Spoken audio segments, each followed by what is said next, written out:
Yang berbahagia Profesor Emeritus Datuk Paduka Dr. Mahmud Zubi bin Haji Abdul Majid. Yang berusaha Profesor Madya Dr. Uzman bin Wadno, Timbalan Pengarah Ijazah Dasar Akademi Pengajian Islam Universiti Malaya.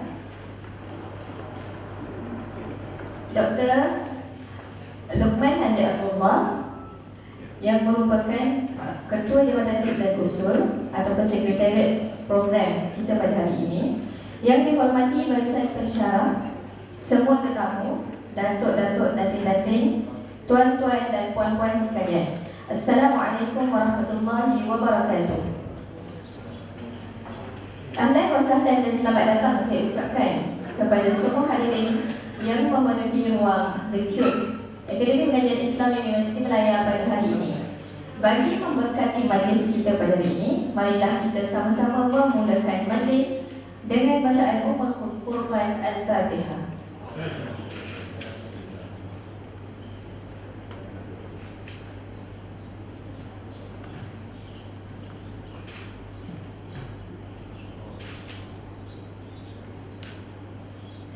Seterusnya saya menjemput para hadirin semua untuk sama-sama berdiri bagi mengalunkan nasyid Asmaul Husna.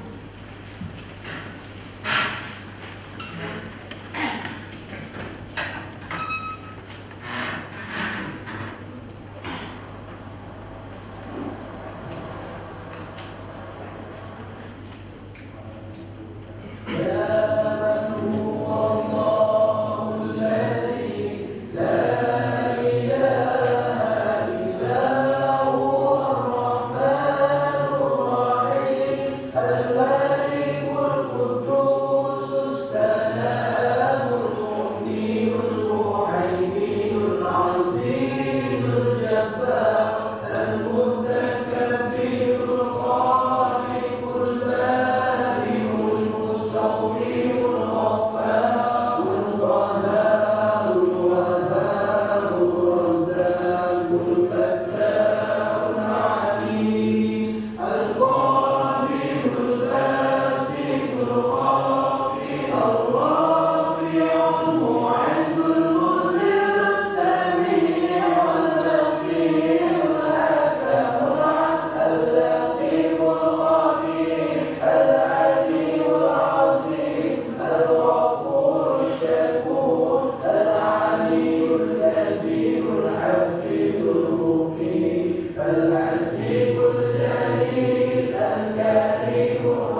Bagi pihak majlis, saya amat mengalu-alukan kehadiran hadirin sekalian ke Majlis Syarahan Pengajian Syariah Siri kedua pada hari ini.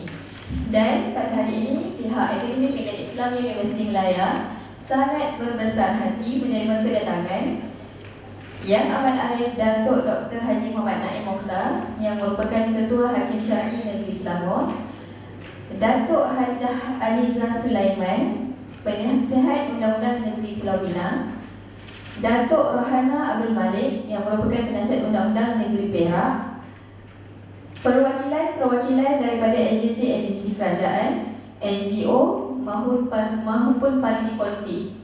Jadi, untuk itu terimalah serangkap pantun daripada saya. Kompang bergema pusaka bangsa dibalut oleh si anak muda. Hadir tuan memeriahkan suasana, kami menyambut penuh gembira. Selamat datang dan terima kasih diucapkan atas kesudian memperuntukkan masa untuk menghadiri majlis syarahan pada hari ini. Diharapkan hadirin semua pada hari ini selain dapat memperdalamkan lagi kefahaman masing-masing, dapat juga menjadi jambatan penghubung antara kita untuk kerjasama strategik selepas ini. Untuk makluman hadirin, syarahan pengajian syariah siri pertama telah kita adakan pada tahun 2014 dengan tema pengajian syariah, perkembangan dan masa hadapan. Syarahan bagi siri pertama telah diadakan sebanyak 10 kali bermula pada Februari 2014 sehingga November 2014. Dan pada tahun ini, Akademi Pengajian Islam Universiti Melaya dengan berbesar hati kembali menganjurkan siri syarahan pengajian syariah yang saya pasti sangat dirindui dan dinanti-nantikan oleh semua. Dan insya-Allah pada kali ini syarahan juga akan diadakan sebanyak 10 kali, iaitu bermula pada hari ini dan akan berlangsung sehingga Mei 2017. Dan pada kali ini tema perbincangan kita adalah berkenaan dengan pelaksanaan Undang-Undang Jenayah Islam di Malaysia, prospek dan cabaran. Seterusnya, tanpa melengahkan masa, saya menjemput Profesor Madya Dr. Ruzman bin Matno untuk mengelolakan sesi syarahan kita pada hari ini. Dipersilakan. Dan dijemput juga Profesor Emeritus Datuk Paduka Dr. Haji Mahmud Zudi bin Haji Abdul Majid untuk mengambil tempat di hadapan.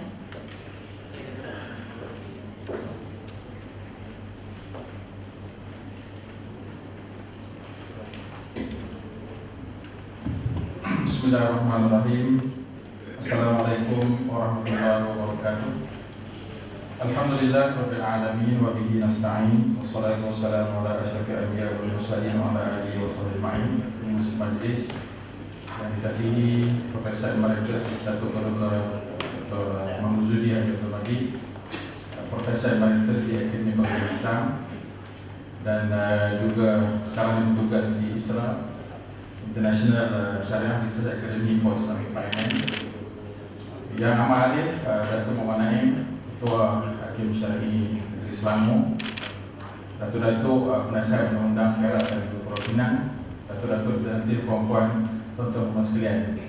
Alhamdulillah, pertama sekali bagi pihak Akademi Pengajian Islam, saya mengalu-alukan kedatangan tuan-tuan sekalian dan bersyukur kerana kita dapat menyambung kembali syarahan syariah ini.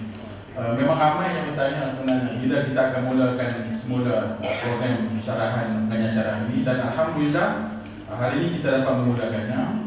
Kita siri yang terakhir yang kita jalankan adalah pada 7 bulan 11 2014. Lebih daripada setahun kita berhenti pada siri yang pertama dahulu, dan kali ini kita meneruskan siri yang kedua. Dan bagi siri yang kedua ini, fokus yang telah pun dipilih oleh Yang Berbahagia Datuk Profesor Emeritus adalah pelaksanaan Undang-Undang Jenayah Islam di Malaysia, prospek dan cabaran. Saya kira topik berkaitan dengan pelaksanaan Undang-Undang Jenayah Islam ini topik yang sentiasa segar. Sama ada berbangkit semasa musim pilihan raya ataupun berbangkit di mana-mana sahaja, ia tetap dibincangkan. Bahkan bukan sahaja di Malaysia, kita lihat isu perundangan Islam khususnya berkaitan jenayah ini terus diperkatakan di mana-mana sahaja. Dan bagi negara Sudan, negara Pakistan, Yaman, Saudi, yang sedang melaksanakan undang-undang jenayah syariah ini, kita dapati ulasan demi ulasan banyak dilakukan oleh ramai orang. Karena banyak isu-isu berbangkit yang mana kita juga boleh belajar daripada mereka. Meskipun negara yang sama latar belakang undang-undang yang kita hanyalah Pakistan dan juga Sudan, tetapi negara-negara lain seperti Yaman dan Saudi juga ada memberikan input kepada kita yang kita boleh belajar. Kalau tuan-tuan berminat untuk melihat penilaian-penilaian yang banyak dibuat oleh mereka, antaranya seperti yang ditulis oleh Peter Rudolph sebagai contoh, yang memperkatakan tentang ulasan tentang pelaksanaan undang-undang jenayah Islam di Sudan, Pakistan dan juga di Yaman, dan juga yang ditulis oleh beberapa penulis lain daripada tempatan ataupun luar negara, yang mana mereka memberikan banyak ulasan. Dan di Pakistan ulasan sangat panjang dan sangat menarik ditulis oleh Profesor Dr. Khalid Mas'ud yang menulis tentang panjang lebar setelah panjang sangat detail hasil daripada pelaksanaannya itu, termasuklah respon yang diberikan banyak badan-badan, termasuklah hak asasi manusia dan sebagainya. Dan alhamdulillah yang berbahagia Datuk Profesor Emeritus telah memilih tajuk berkaitan dengan undang-undang jenayah Islam ini dan prospek dan juga cabaran dalam konteks negara kita Malaysia. Mudah-mudahan kita dapat sama-sama manfaatkan syarahan ini yang bermula pada hari ini. Dari sudut jadualnya, insyaAllah kita akan memberikan ruang yang panjang sehingga 11.45 untuk pembentangan dan syarahan, dan lepas itu kita akan ikuti dengan sisi soal jawab. InsyaAllah kita boleh berhenti sekitar 12.30 lah, insyaAllah pada tengah hari ini. Saya tidak ingin melengahkan dan mengambil masa yang panjang, dan saya juga tidak membacakan biodata yang bagi Datuk kerana al-ma'ruf la yu'raf. Maka tuan-tuan boleh melihat sendiri dalam buku yang ada, dan sangat beliau seorang sangat dikenal di negara kita. Dengan segala hormatnya saya dipersilakan Profesor Emeritus Datuk untuk memulakan syarahan.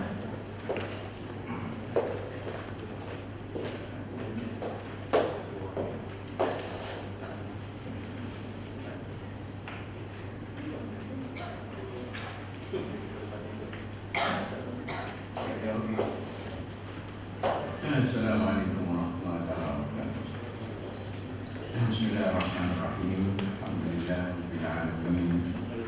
Wassalatu wassalamu ala asyrafil anbiya'i wal mursalin wa ala alihi wa sahbihi. Subhanaka la ilma lana illa ma 'allamtana innaka antas samiul 'alim. Yang mulia Dr. Rahman, pengurusi program kita pada pagi ini, yang Arif, Ketua Hakim Mahkamah Syariah Selangor, yang Arif Ketua Penasihat Undang-Undang Negeri Pinang dan Perak, yang telah kita ada peguam yang masyhur di sini, hanya akademik dan saudara-saudara sekalian. Kelewatan kita mengadakan siri kedua ini bukan kerana saya.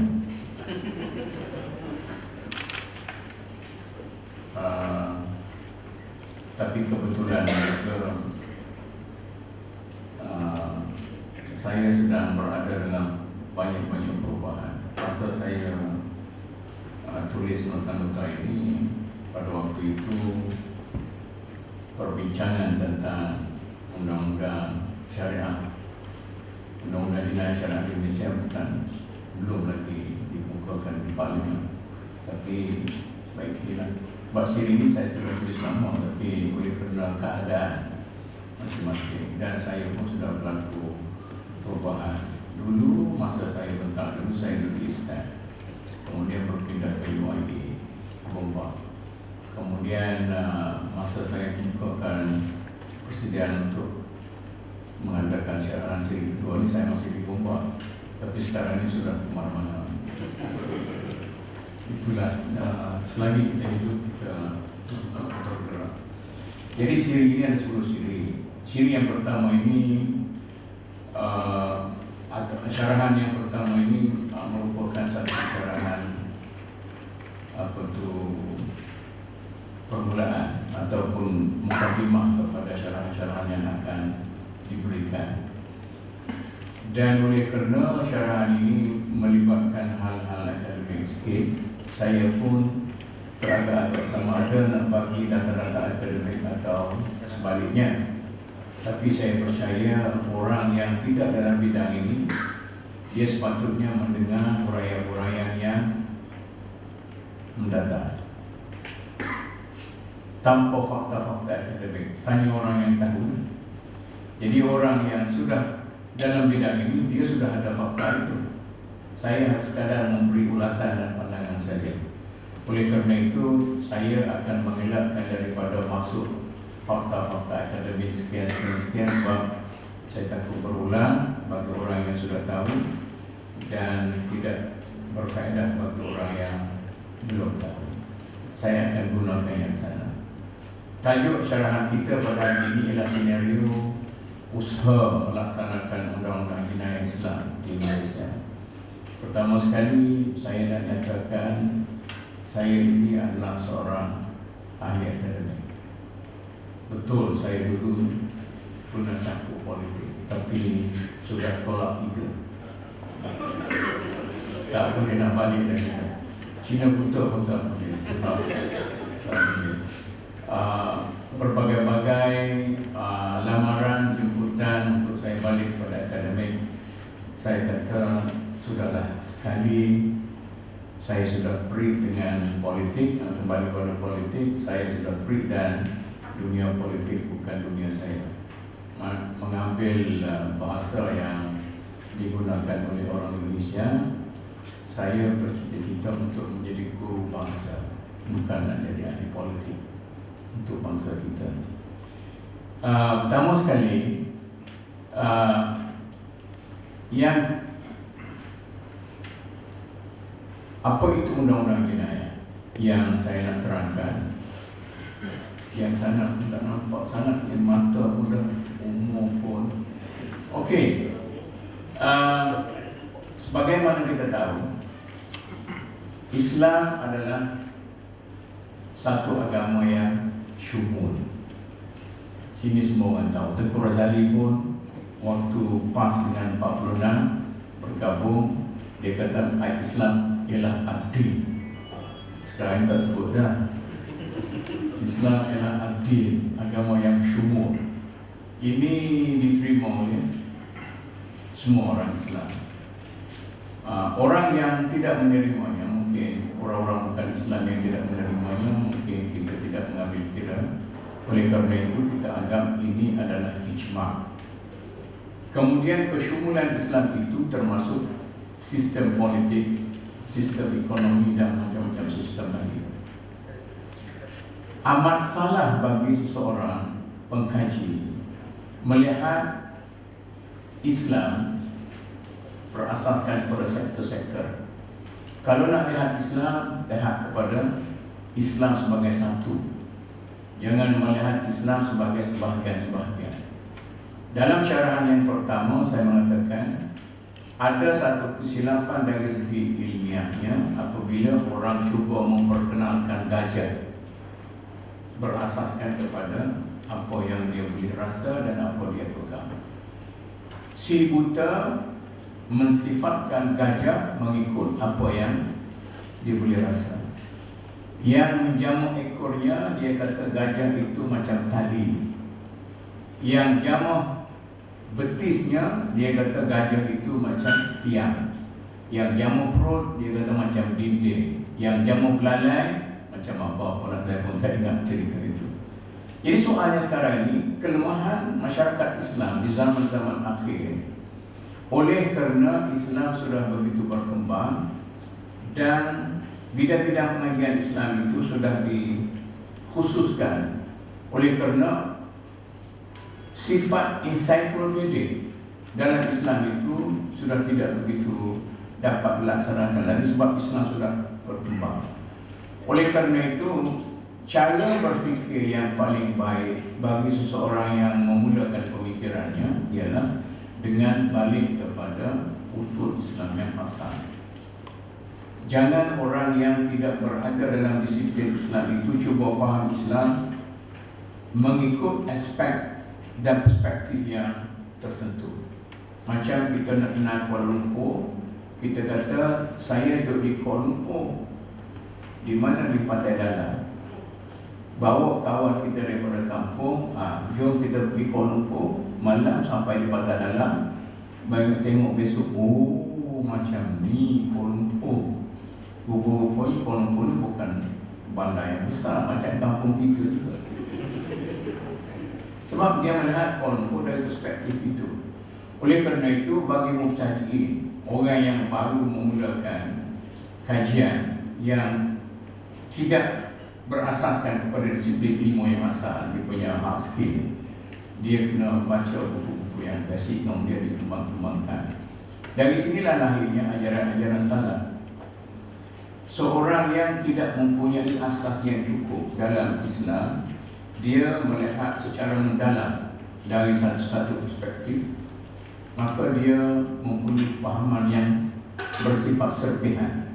Bila sifat serpihan pada pahaman itu mendalam, maka dia akan memutuskan segala hubungan dengan aspek-aspek yang lain, maka ajarannya merupakan ajarannya salah yang tidak syukur.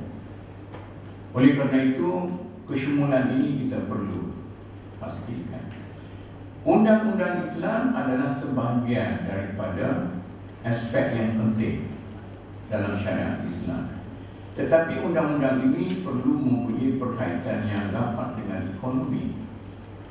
Yang ini juga perlu berkaitan rapat dengan politik, dengan sosial, dengan apa-apa semua sekali. Jadi kamilun mutakamil, sesuatu yang syumul, yang lengkap dan saling melengkapi antara satu sama lain. Ini penting. Dalam syarahan dulu, jangan kita katakan hidung yang cantik itu yang hidung yang mancung. Paling mancung dalam dunia ini ialah hidung orang Itali. Ambil hidung orang Itali itu letak atas muka orang Melayu, jadi tak jadi. Orang Kelantan kata muka orang Melayu ni lesen. Tahu lesen? Lesen, mana tidak ada. Dia letak hidung saja panjang sangat. Itu yang perlu kita perlu. Oleh kerana itu, ada orang bercakap tentang salafus salih. Orang bercakap tentang salafus salih, maka orang yang nak melihat kepada salafus salih itu dianggap sebagai salafi, balik kepada root yang asal. Tetapi kalau balik kepada root yang asal, salafi tanpa melihat kepada realiti yang ada, maka ia akan menjadi seorang yang idealis.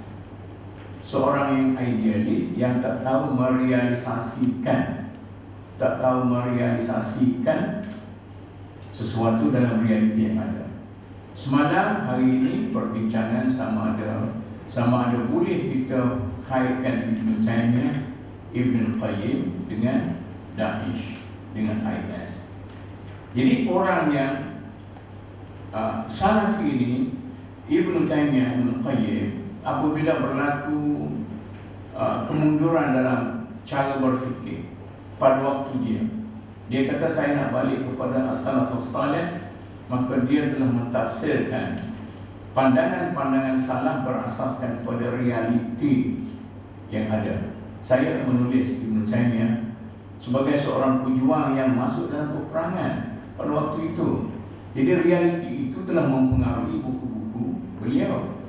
Jadi oleh kerana itu, kalau kita gunakan buku itu untuk mentafsirkan realiti sekarang, itu sekadar kita balik kepada salaf melalui satu jalan yang sudah tidak lagi boleh dilalui dengan betul untuk realisasikan dalam masyarakat kita. Ibn Taymiyah adalah seorang pemimpin yang tinggi, tetapi merealisasikan realitinya pada hari ini macam juga dengan Said Qutb. Said Qutb sangat dihormati apabila beliau menulis Ma'alim fi Tariq, kemudian beliau menulis Fi Zilalil Quran. Tapi kata Yusuf Al-Qardawi, saya hormati Said Qutb, fikiran yang bagus dan cita-cita yang tinggi, tetapi zaman ini bukan lagi sesuai dengan zaman itu, maka setengah daripada pandangan Said Qutb itu saya kesampingkan. Jadi itu yang cara kita memahami Islam. Oleh kerana itu satu peringatan. Peringatan yang kedua, apabila kita memperkatakan tentang undang-undang jenayah Islam, maka kita perlu tahu bahawa undang-undang jenayah Islam itu bukan sesuatu yang berdiri dengan sendirinya. Undang-undang jenayah Islam itu, undang-undang jenayah itu ialah untuk mengawal, nak protect apa. Kalau masyarakat miskin, nak jaga apa? Kalau masyarakat kaya, nak jaga apa? Jadi oleh kerana itu, macam undang-undang Inggeris juga, undang-undang ini merupakan satu rumpun yang berkait antara satu sama lain. Ada yang public law, ada yang private law dan sebagainya. Yang undang-undang jenayah ini adalah sebahagian daripada undang-undang yang banyak itu. Misalnya, bagaimana perlembagaan itu? Undang-undang perlembagaan itu bagaimana dalam negara itu? Apakah undang-undang yang Islamik ataupun tidak? Bagaimana undang-undang muamalah sivil? Bagaimana undang-undang kekeluargaannya? Bagaimana dan sebagainya. Oleh kerana itu, dalam negara kita ini di Malaysia, hatta undang-undang kekeluargaan sekalipun, bagi saya lah, tapi tak tahulah bagi yang arif, bagi saya lah masih lagi bersifat sebagai clone kepada undang-undang British untuk orang-orang Islam. Sebab kita warisi undang-undang ini daripada penjajah, dan proses mengislamisasikan sampai 100% itu walaupun proses yang berterusan, tapi masih dalam kotak yang lama. Jadi oleh kerana itu, saya tidak berhasrat nak bincang hal ini, tapi saya sekadar nak berbincang tentang undang-undang jenayah sebagai satu cabang yang lengkap. Pada zaman awal Islam, apabila Islam datang ke sini, kita pun tahu Islam datang ini beruncit-uncit, bukan datang sekaligus. Mula-mula Islam datang ke pesisiran pantai kerana hubungan kita dengan negara-negara luar berasaskan kepada hubungan melalui laut. Apabila mereka itu berada di pantai-pantai, orang-orang Islam ini hidup secara sendiri-sendiri. Ibn Battuta datang sini pun Islam masih lagi tidak begitu sempurna, dan dalam satu buku yang ditulis oleh saya tak yakin nak sebut sama ada Ibn Majid ataupun satu manuskrip yang ditemui di Moskow. Dia kata bila dia datang, orang-orang Islam di sini masih lagi makan hal-hal benar-benar yang haram, yang apa itu masih lagi. Maknanya perkembangan Islam itu sangat sedikit demi sedikit. Kemudian apabila raja memeluk agama Islam, oleh kerana masyarakat Melayu ini sebuah masyarakat yang feudal, maka bila raja memeluk Islam, maka ramai orang memeluk Islam. Jadi feudalism dalam masyarakat kita adalah satu faktor. Di Brunei, apabila raja kata laksanakan hudud, maka orang akur kerana raja yang menyuruh laksanakan hudud, kerana kerajaan yang mahu melaksanakan hudud. Tapi kalau rakyat yang mahu melaksanakan hudud, maka rakyat akan berpecah-pecah. Tanya raja dulu, raja senyum ke tidak? Pengalaman saya dalam negara ini, kalau kita pergi puncak di istana, jangan harap pembesar-pembesar negeri nak tengok muka kita. Dia tak tengok, dia akan tengok muka raja. Kalau raja senyum, dia gembira dengan syarahan itu. Kalau raja masam, dia tidak gembira dengan syarahan itu. Hantar tetangga pun tidak. Kalau raja senyum, dia akan peluk kita 3 kali di hadapan raja. Sebab maknanya dia telah berjaya membawa seorang penceramah yang baik untuk rajanya senyum. Itu yang dalam masyarakat kita, masyarakat feudal. Oleh kerana itu, faktor istana, faktor kerajaan yang memerintah adalah sangat penting.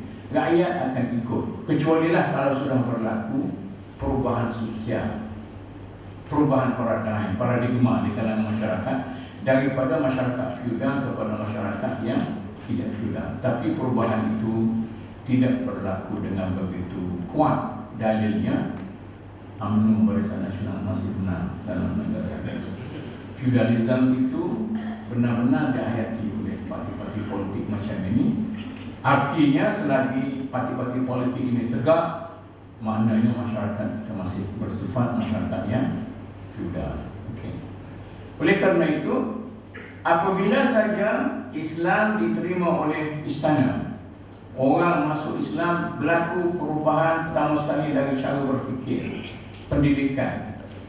Mula-mula sekali pendidikan hanya dihadiri oleh anak-anak orang besar saja. Di gedi, dia betul diketik, dia betul biara betul Hindu dan sebagainya. Hanya mereka itu mendidik anak-anak orang besar-besar. Tapi bila Islam datang, Islam telah mendemokrasikan pendidikan, barulah dibuka masjid, dibuka madrasah, dibuka pondok, dibuka kelas-kelas pengajian Quran sebagainya, barulah agama itu betul pelajaran itu terbuka. Pelaksanaan undang-undang, termasuk undang-undang jenayah ini, dapat kita lihat misalnya dalam Batu Bersurat Terengganu. Dalam Batu Bersurat itu telah disebut sekian kalau buat macam ni, buat macam ni, buat macam ni. Tetapi kalau kita lihat dalam Batu Bersurat itu hanya sebahagian kecil sahaja daripada peruntukan yang telah diberikan berasaskan kepada undang-undang hudud Islam. Banyak yang berasaskan kepada undang-undang adat Melayu, dicampurkan. Sebab Islam ini dia toleran, dia tidak nak mengganggu sangat apa yang ada. Islam datang tidak untuk meruntuh, tetapi untuk membina. Jadi Islam hanya meruntuh setakat apa yang ada, yang perlu. Maknanya kalau dasar Islam tentang pembangunan fizikal dalam negara kita ini, Islam tidak akan meruntuh bukit. Tidak akan meruntuh bukit. Islam hanya kalau perlu nak bangunkan sebuah rumah di pinggir bukit itu, maka tempat itu sahaja yang diusir, yang selainnya itu dikekalkan. Itu yang dikatakan yang tidak mengganggu perjalanan undang-undang dan cara hidup Islam itu sendiri. Oleh kerana itu, Islam menggunakan pendidikan masyarakat terlebih dahulu. Bila masyarakat cukup bersedia untuk beralih daripada satu kaedah, satu pengajaran, satu kepercayaan, maka kekosongan itu akan dipenuhi. Sebab itu Al-Quran turun dalam masa 23 tahun. 23 tahun Al-Quran diturunkan. Artinya milkul farah, kata orang Arab, memenuhkan tempat-tempat kosong. Siapakah yang memusnahkan? Pendidikan. Pendidikan yang formal dan pendidikan yang tidak formal. Oleh kerana itu, pendidikan merupakan satu unsur yang sangat penting dalam mengislamisasikan masyarakat, dan perundangan akan datang sesudah pendidikan itu memberi jalan kepada perundangan. Ini yang berlaku. Oleh kerana itu, kalau kita bandingkan apa yang ada dalam Batu Bersurat itu dan apa yang ada dalam Undang-Undang Melaka, iaitu Undang-Undang Bertulis yang pertama sekali diperkenalkan, kita tidak mempunyai rekod yang cukup baik. Di antara Batu Bersurat dengan Undang-Undang Melaka adalah dipercayai bahawa Undang-Undang Islam itu terus dikembangkan, dipermajukan, ditambah sebagainya, berasaskan kepada nasihat para ulama kepada raja-raja. Ini pun sekarang ini lompat. Mana ulama yang menasihati raja sekarang? Yang saya dapati yang menjadi penasihat kepada raja sekarang adalah bukan ulama. Yang menjadi penasihat raja sekarang ialah ahli sukan. Raja-raja itu pun berbuk menjadi hero-hero sukan. Sebab sukan itu mendapat sokongan ramai. Siapa dia nak popular, dia mesti jadi ahli sukan. Ada orang politik yang sudah tenggelam, bila dia jadi pengelola sukan sebuah negeri, dia timbul balik. Jadi boleh jadi ahli politik balik. Orang sukan. ahli penembak usulkan, artinya yang mengelilingi para ulama sekarang, para raja dan istana sekarang bukan para ulama, tetapi orang yang tidak mempunyai cita-cita seperti yang dicita-citakan ulama. Maka kekosongan ini juga perlu kita ambil kira sebagai satu perkara yang boleh membantu cita-cita kita untuk melaksanakan undang-undang Islam, termasuklah undang-undang jenayah. Bila kita bandingkan antara batu bersurat itu dengan undang-undang Melaka, maka kita dapati undang-undang Melaka lebih baik sikit saja daripada batu bersurat. Artinya unsur-unsur adat Melayu masih mempengaruhi undang-undang Melaka itu. Kemudian versi yang kedua, ketiga, versi-versi yang ada di bawah undang-undang Melaka itu hanya menghensut sedikit-sedikit. Tidak ada satu revolusi yang dilakukan. Revolusi yang dilakukan oleh Islam hanya dalam aspek pemikiran dan pendidikan. Islam tidak melakukan apa-apa revolusi kecuali dalam aspek pemikiran dan pendidikan saja. Tukar mentaliti daripada mentaliti jahiliyah kepada mentaliti Islam. Itu revolusi yang dilakukan. Bermula daripada Darul Arqam. Tapi kita juga dulu ada Darul Arqam, tetapi Darul Arqam itu kemudiannya menyeleweng. Manusia ini kalau dia mendapat kejayaan, maka kemungkinan dia untuk menyeleweng akan berlaku. Mula-mula tu miskin, meniaga pun itu apa tu yang lesen RM60, kemudian dah laku sikit, besar sikit, Datuk Zaidi. Kemudian yang akhir sekali bila berjaya, kebanyakan orang yang berjaya tidak tahan dengan godaan kejayaan, maka berlakulah penyelewengan, kahwin lebih. Itu sebahagian. Saya tidak menyindir siapa-siapa, itu sebahagiannya. Maka soalnya saya nak relatekan dengan Arqam tadi, Cuba kita fikirkan revolusi pemikiran yang dilakukan oleh Ustaz Ashari Al-Arqam kalau tidak menyeleweng di pertengahan jalan, maka masyarakat kita sudah menjadi masyarakat Islam yang mempunyai kemajuan yang cukup tinggi dari segi perdagangannya, cara hidupnya, cara bermasyarakat sebagainya. Tapi penyelewengan itu dikatakan syaitan masuk apabila orang kenyang. Jangan takut kepada orang yang biasa kenyang apabila dia lapar, tetapi takutlah kepada orang yang biasa lapar apabila dia kenyang, miskin, kemudian dah jadi menteri besar, segala-galanya yang ada. Ini cuk dia di Timur Tengah masa presiden yang presiden yang disingkirkan itu. Sebab dalam kedai kopi itu presiden ada gambar. Orang tanya, kamu ni cukup semangat kebangsaan tinggi. Tuan kedai kata, tak, sebab dia adalah pemegang saham sebahagian daripada saham di kedai kopi ini. Jadi setiap kedai itu ada nama-nama presiden, ditunjuk orang-orang politik lah. Jadi oleh kerana itu, persoalan kita sekarang ini, maknanya pelaksanaan undang-undang Islam pada waktu itu, termasuk undang-undang jenayah, dilakukan sedikit demi sedikit. Nantinya saya nak sebut juga dalam siri-siri yang akan datang. Inilah juga yang dilakukan oleh orang-orang Inggeris. Bila datang ke negara kita, mereka telah memperkenalkan mengubah paradigma dulu, mengubah paradigma dulu. Kemudian bila ada perubahan-perubahan, bila perubahan ada kekosongan, dan kekosongan itulah yang diisikan dengan Charter of Justice 1, 2, 3, kemudian macam-macam ingat dan sebagainya. Inilah yang berlaku. Oleh kerana itu, apabila kita berfikir untuk melaksanakan undang-undang jenayah Islam, undang-undang Islam yang begitu kontroversial dalam masyarakat negara kita, kita perlu mengambil kira hal-hal seperti ini. Apakah kita telah melakukan perubahan paradigma dalam masyarakat kita?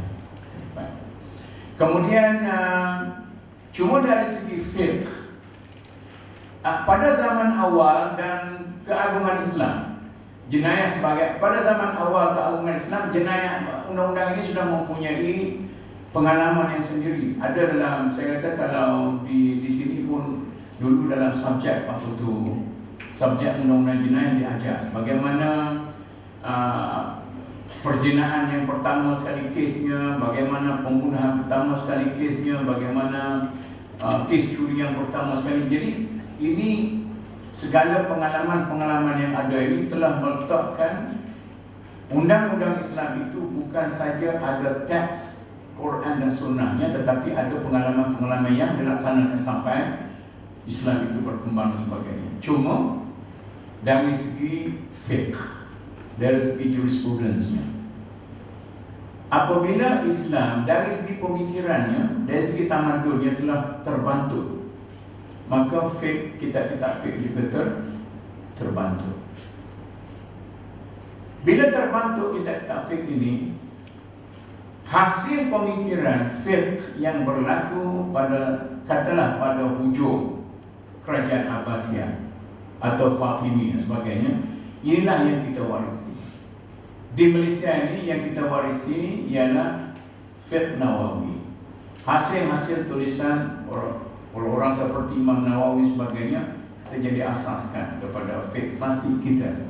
Sama ada sekarang atau zaman-zaman Ar-Raniri, Fansuri dan sebagainya, inilah yang dikatakan fiqh ataupun pentafsiran tentang hukum syarak yang kita warisi dan kita jadikan sebagai asas pada alam amalan kita.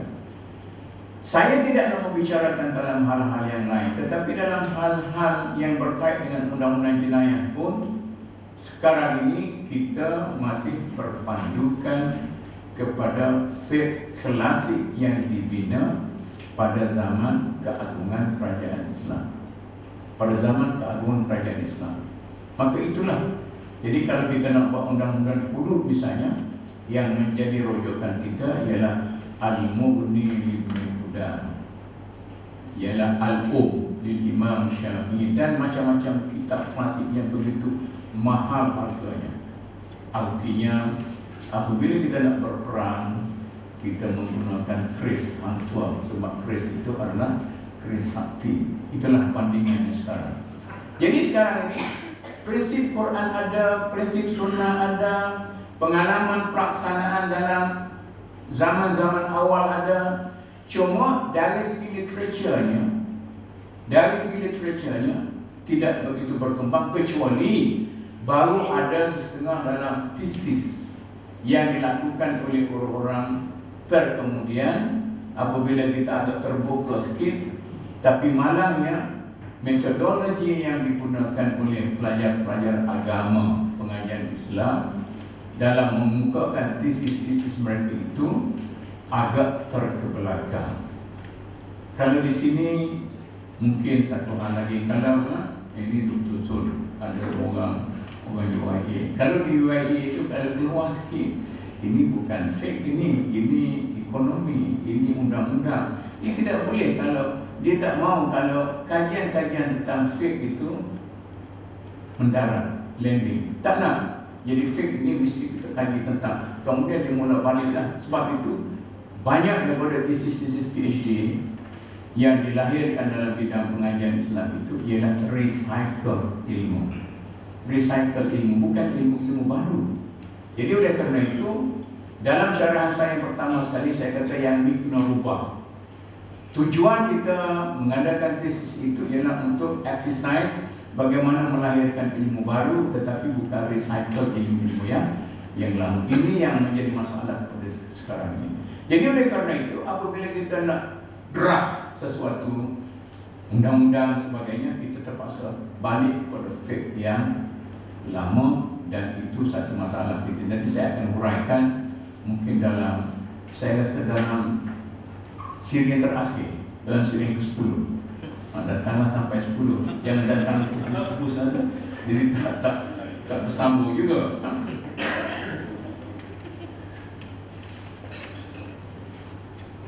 baru pun dahuluan. Ini saya tak mana. Mana? Tak ada ini. Dah habis bateri dah. Balik. Okey. Tak ada. Kemudian tolong apa tu?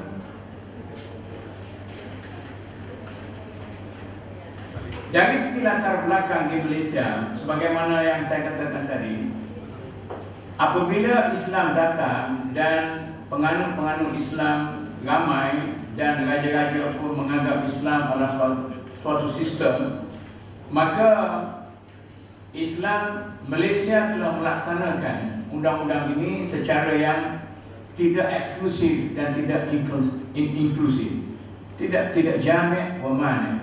Maknanya masa yang saya katakan tadi, campur-campur dengan undang-undang adat dan sebagainya.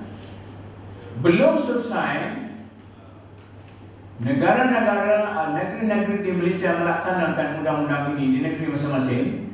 Pada waktu itu belum ada tanah Melayu, ada Kelantan, ada Petani, ada Terengganu dan sebagainya. Maka orang Eropah pun datang.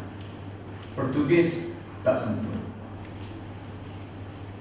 Belanda tak sentuh. Orang putih saja, British ni dia pandai sikit kan. Dia cuba memperkenalkan undang-undang mereka.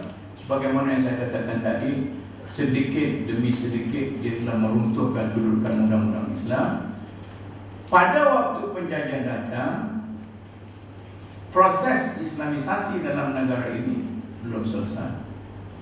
Di Kelantan, kalau orang tu tak tutup aurat, dia tangkap, dia pukul belakang, itu pun bukanlah hudud Islam tu, bukan undang-undang Islam, taruh belakang. Itu adaptasi pada undang-undang adat Melayu dan sebagainya. Kata Profesor Ahmad Ibrahim, sayangnya orang Inggeris telah datang ke negara kita ini sebelum kita selesai proses mengislamisasi undang-undang ke arah Islam yang sebenar. Maka pengislamisasi itu telah dirombak oleh orang-orang British. Dan di zaman penjajahan, ia telah disingkir secara beransur satu persatu dengan kita tak terasa. Macam sekarang ini, tahun berapa puluh dulu, kita berbicara tentang langit terbuka, bagaimana komputer telah mempengaruhi cara hidup kita. Masa saya kat sini, kat Universiti Melayu, ingat Profesor Muskuli datang nak dengar saya punya ceramah. Saya kata saya ni bukan orang komputer, bukan orang media, orang apa tu. Dia kata nak dengar juga pasal macam mana seorang ustaz bercakap dalam bidang-bidang seperti ini. Adakah kita rasa daripada zaman saya mula-mula kenal komputer, itu komputer Sinclair untuk main game saja, saya buat balik komputer untuk anak-anak saya, tembok dum game sajalah. Sampai sekarang ini kita sudah apa tu yang Datuk Jadi yang tadi yang Pokemon Go, Pokemon Go. Kita tak terasa peralihan itu. Dari ini peralihan kita terasa. Dari segi kita menggunakan telefon. Mula-mula saya balik belajar, rumah saya ada telefon itu lah. Tumpang telefon mertua dulu. Sampai sekarang ni semua orang ada telefon dan semua canggih-canggih dan sebagainya. Yang tak ada yang canggih itu kita perli, kata kamu ni.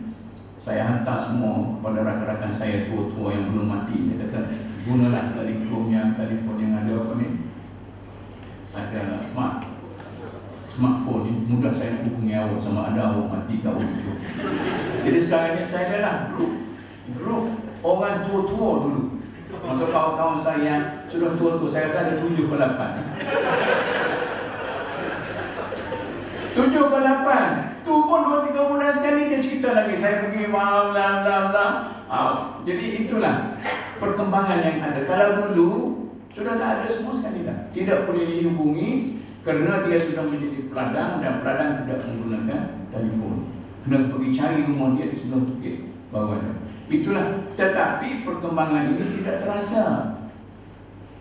Berubah dari satu langkah, satu step ke satu step dengan tanpa dirasakan. Begitulah yang dilakukan oleh British. Kita mula-mula kita menerima bahawa undang-undang British itu satu undang-undang yang ideal, yang begitu bagus. Jangan orang putih datang kampung kita pakai seluar pendek, letak apa tu, dia letak pen dia di apa tu, di stocking sebagai nampak. Saya masih ingat Tuan Ben di kampung saya, dia ambil budak-budak muda ni, dia berbalik ke rumah dia, tapi mananya dia tak dapat mengkristiankan budak-budak ini, akhirnya dia masuk Islam. Itu satu kelebihan kita juga, sebab budak-budak itu budak yang hidup dalam pondok kan, bagi dia nak nyebarkan sebagainya. Oleh kerana itu, bila British keluar daripada negara kita, dia sudah menyelesaikan semua sekali. Berbeza daripada kita. Bila British datang, kita belum selesai, maka dia boleh rombak. Tapi bila dia keluar, dia telah menyelesaikan dengan akta-akta, apa-akta macam-macam lah. Dia telah selesai. Maka kita barang siap, kita ikut saja dan kita rasa selesai. Minggu lepas saya dijemput hadir dalam satu dinner. Dia kata pakai black tie. Saya fikir black tie, takkanlah pakai tie. Ya, fikir bow tie, black tie. Saya pakai bow. Kemudian tengah tu dah dari dinner tu daripada pukul belum maghrib. Kita orang Islam masuk sembahyang maghrib apa semua sekalian. Belum maghrib sampai pukul 2 pagi. Dinner dia tu. Jadi kita ikutlah sebagai orang hidup, ikutlah. Jadi saya hantarlah dalam WhatsApp keluarga itu pakai buku. Adalah 2-3 orang saudara. Dia kata macam mana ni, haram, pakai haram ni. Pakai haram. Sekarang ini saya jawab, dulu bow haram, necktie haram, apa tu, topi haram, dan sebelum daripada itu seluar pun haram. Tetapi kita kemudiannya telah diinternasionalkan.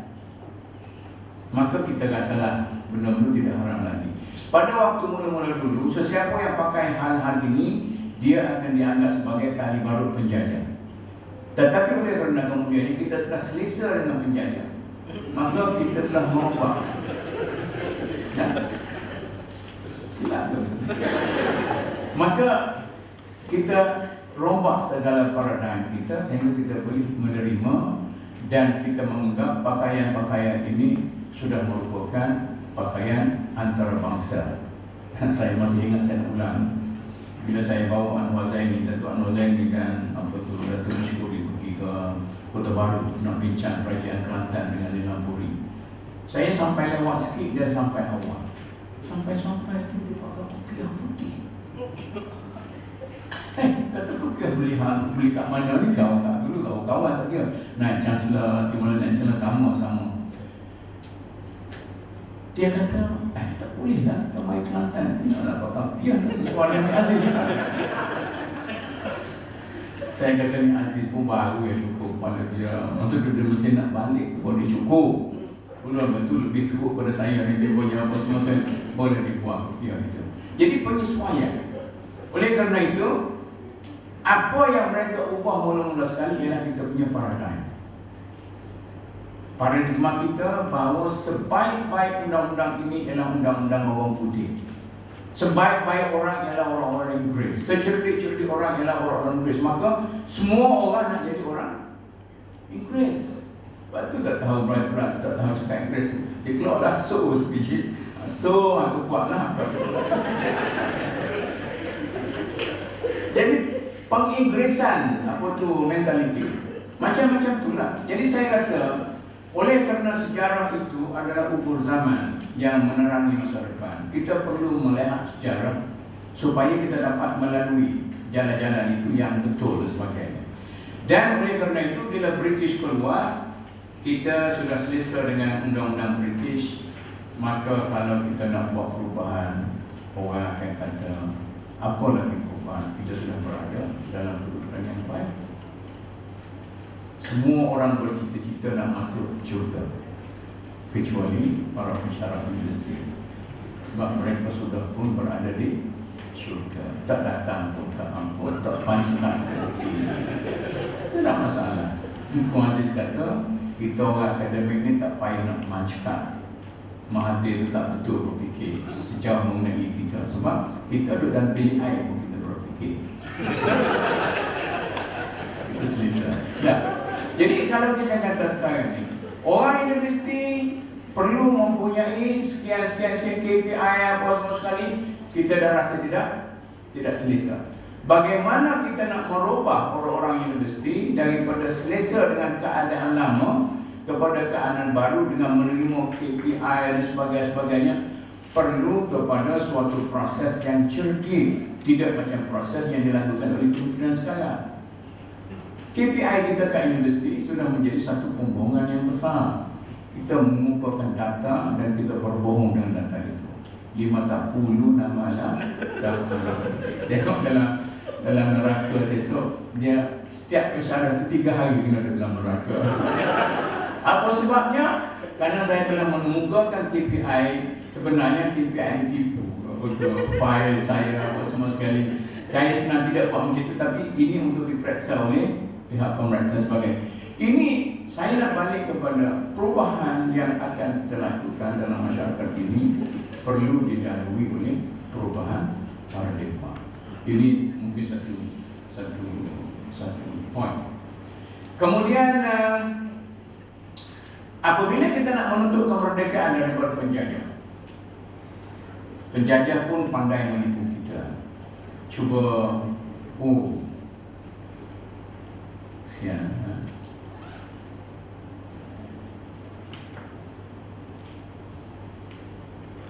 Suatu menuntut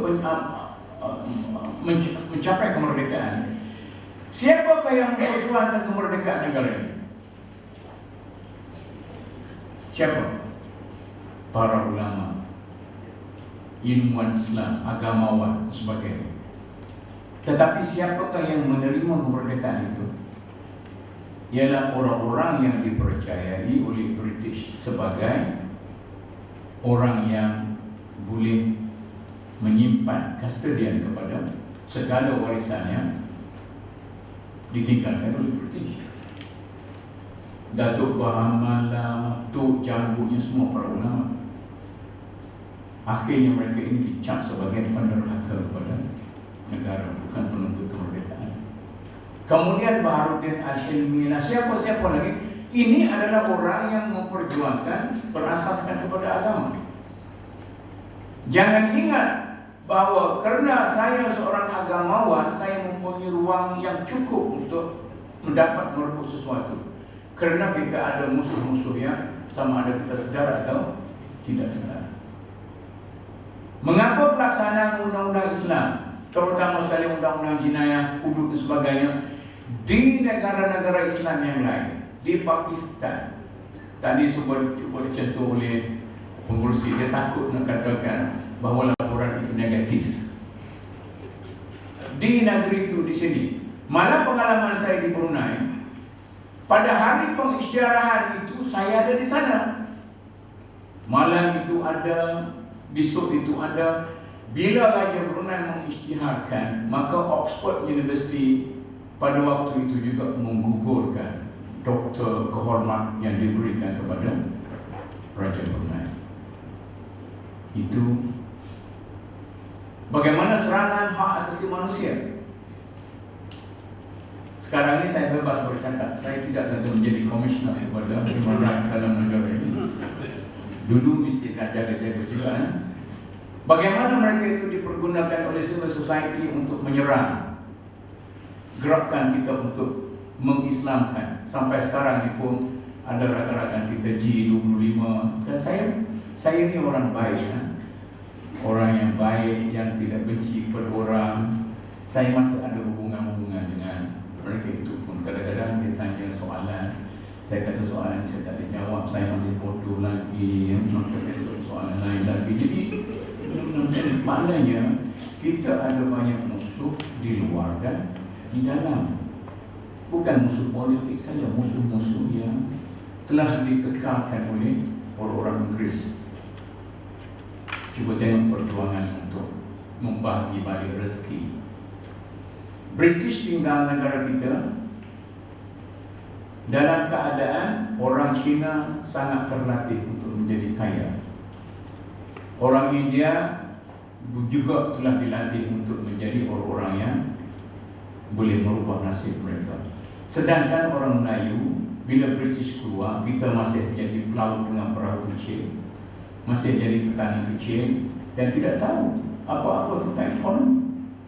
Masalah kita nak membagikan balik harta-harta yang ditinggalkan oleh British itu kepada kaum-kaum putra.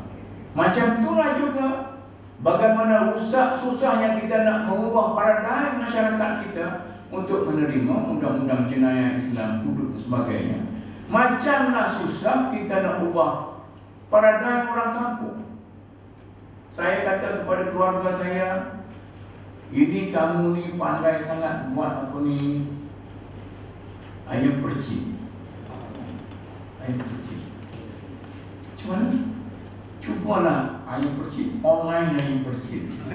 Atau betul post ayam percik. Saya suruh ustaz kami jadi token. Jadi yang keluarga saya yang betul-betul ayam percik warisan itu betul-betul, tapi orang pergi kedai dia lah, pergi pasar dia akan ke pasar dapatlah. Bolehlah juga bagi orang kampung dah ada duit dah tu.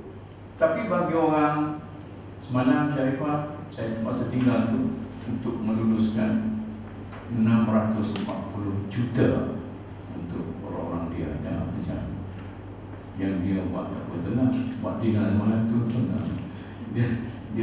Dia mulut dia tertua. Dia kata saya mengisytiharkan bonus sebanyak 640 juta, sedangkan lembaga tidak meluluskan lagi.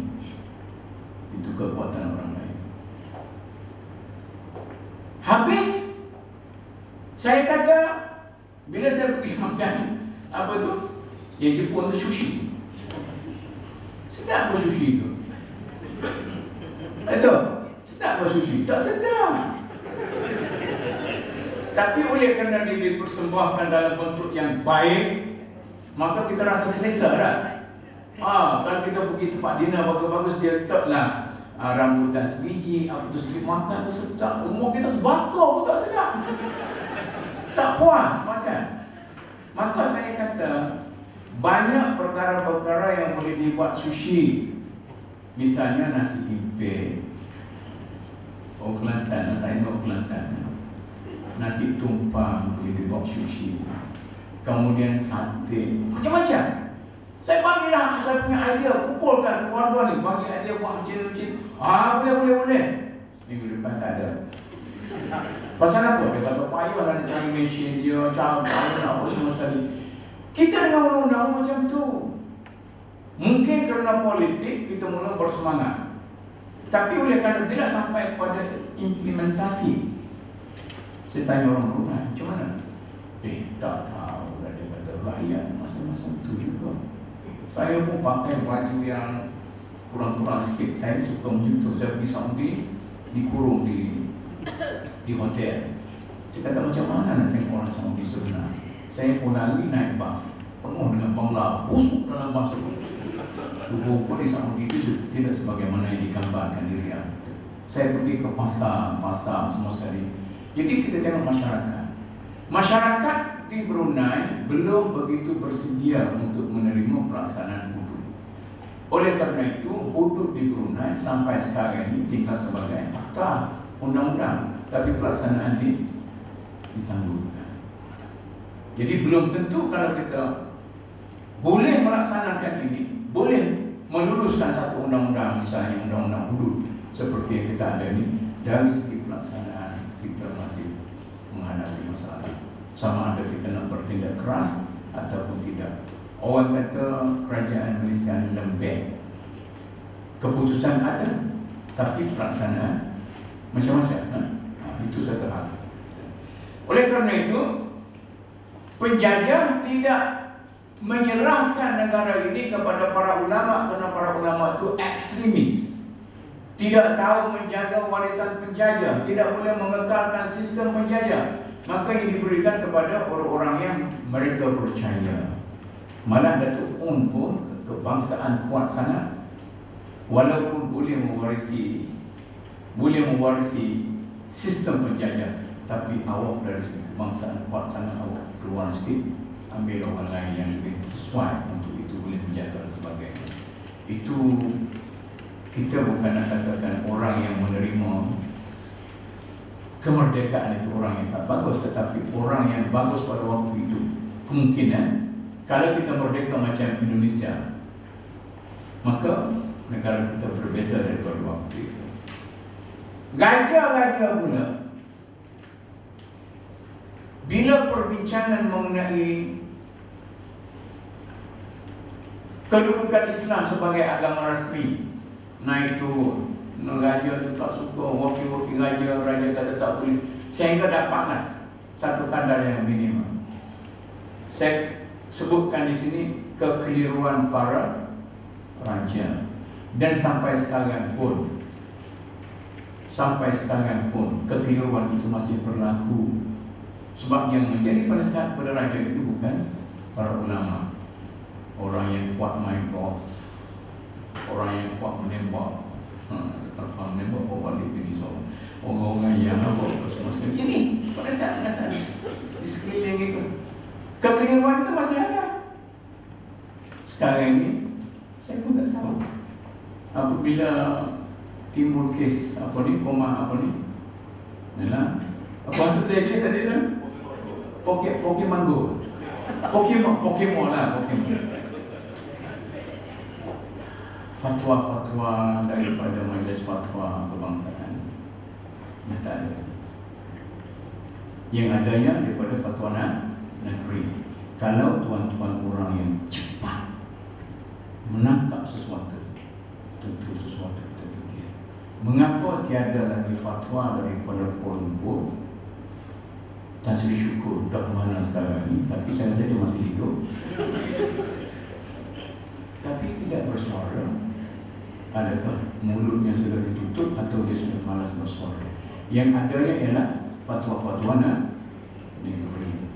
Ini adalah sebahagian daripada kekeliruan yang berlaku di kalangan istana-istana yang ada. Ada kemungkinan kekeliruan itu berasas dan ada kemungkinan tidak berasas. Tetapi itulah masalah kita.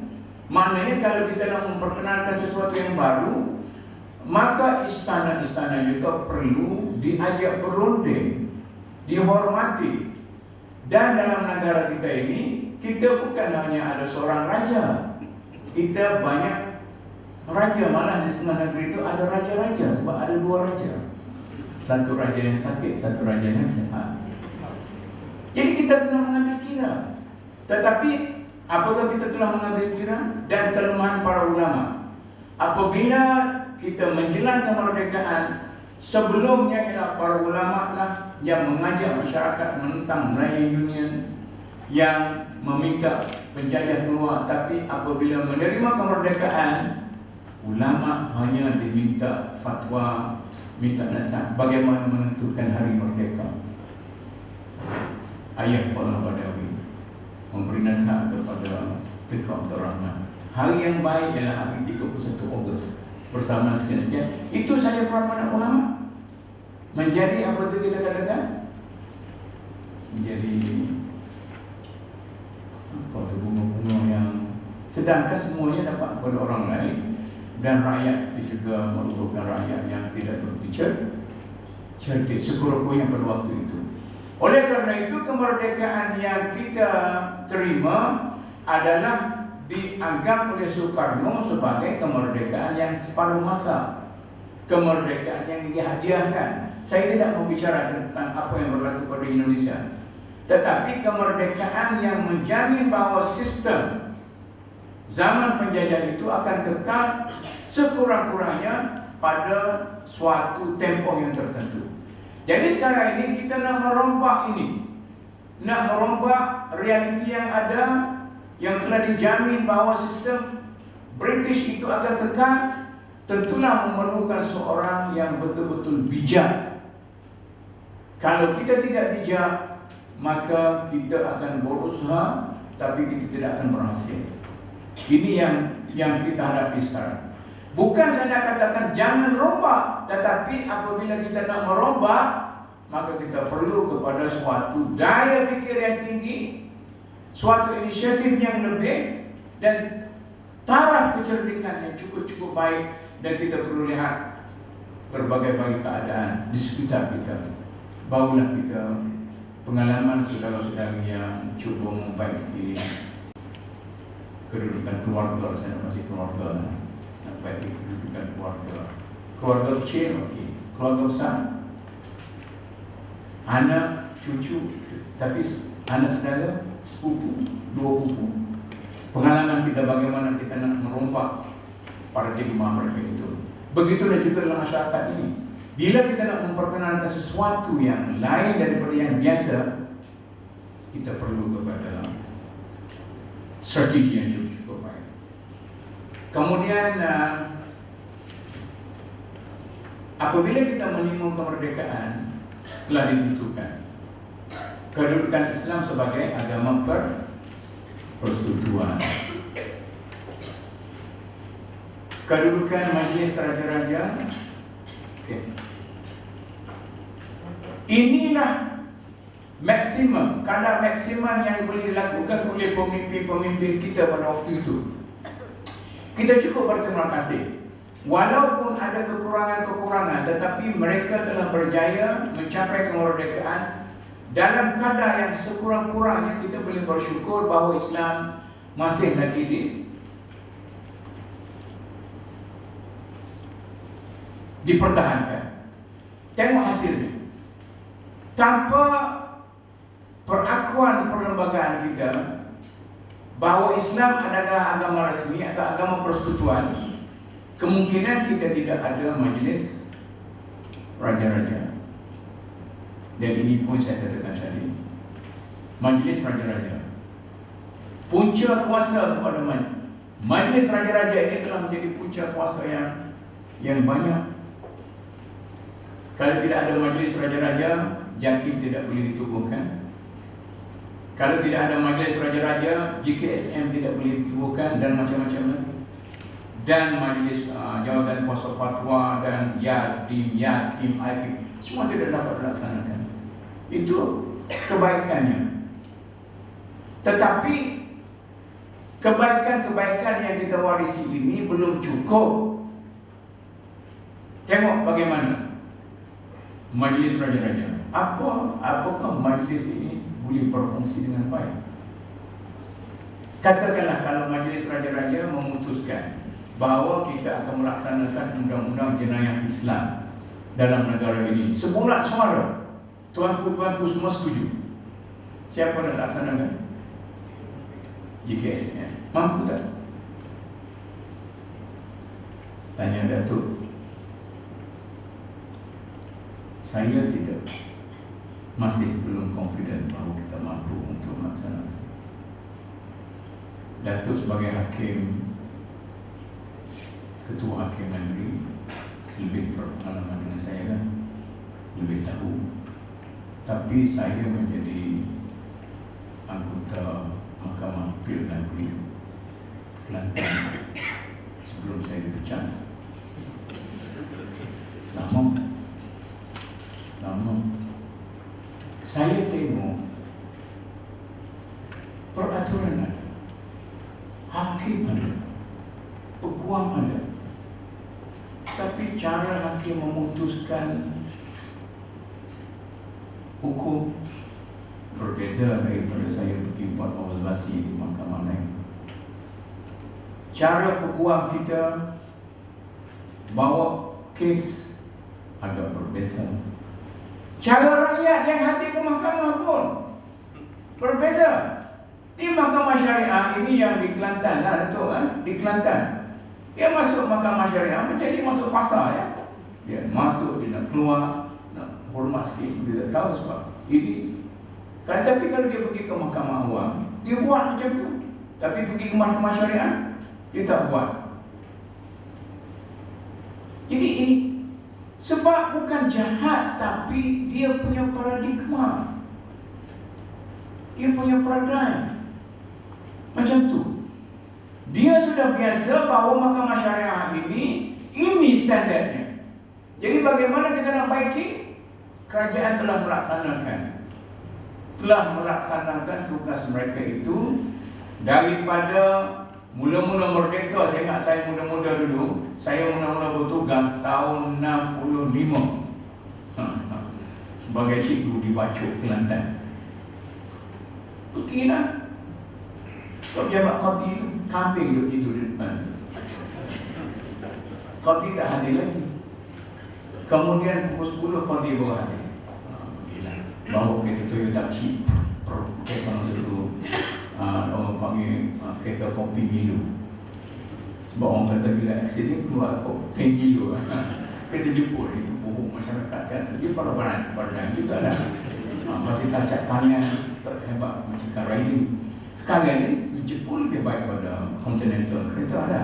Itu nak berlaku perubahan itu.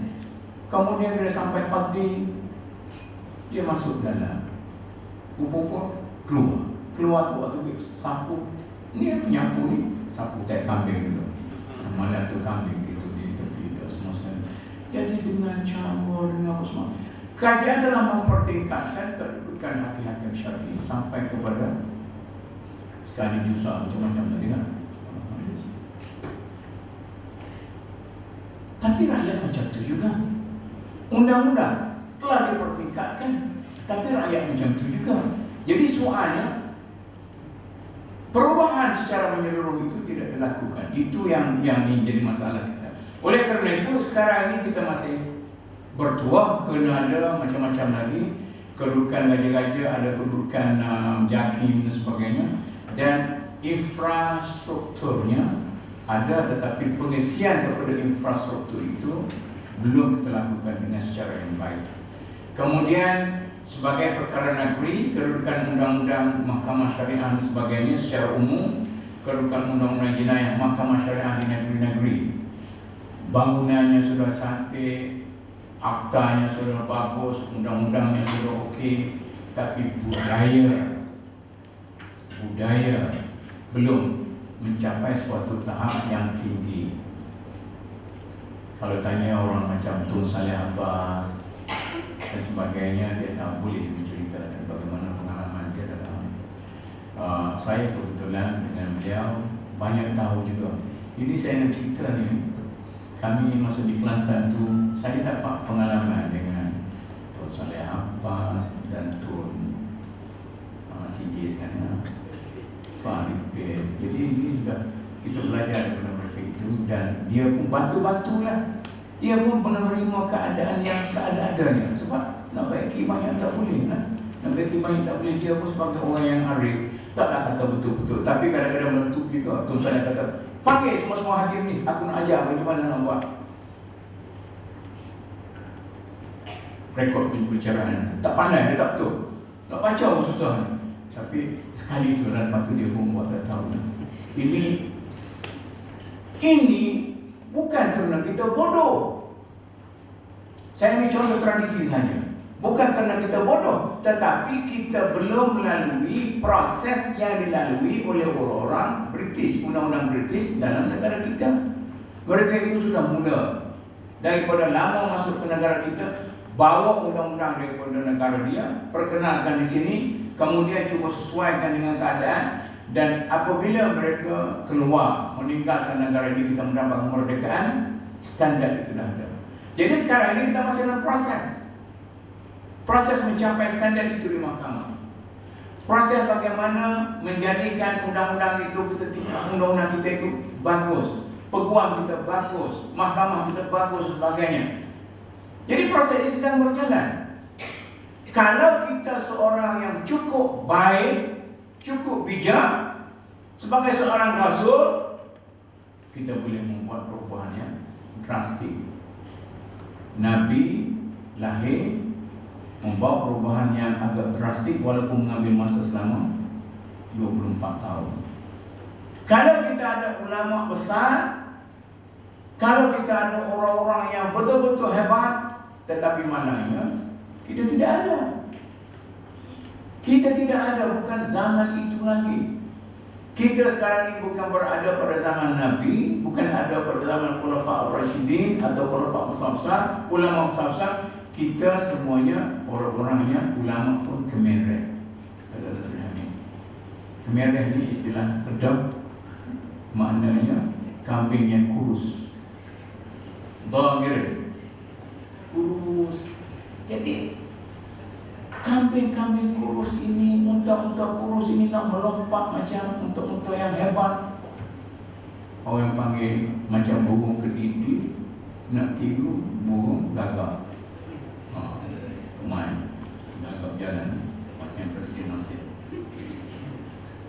Jadi dia kata hebat gagak ni, aku nak jalan macam dia. Dia gagak ni kecil, buat macam tu tak boleh. Akhir sekali nak jadi kediri pun tak boleh, nak jadi gagak pun tak boleh. Dia jadi confused. Ini yang kita, masalah kita sekarang. Oleh kerana itu, kalau kita cukup arif dengan keadaan sekarang, tentulah kita sama ada melakukan sesuatu dengan penuh hebat dan arif, ataupun kita terpaksa menunggu perkembangan dalam masyarakat kita ini sehingga keadaan sesuai. Kata orang, tunggu hujan teduh.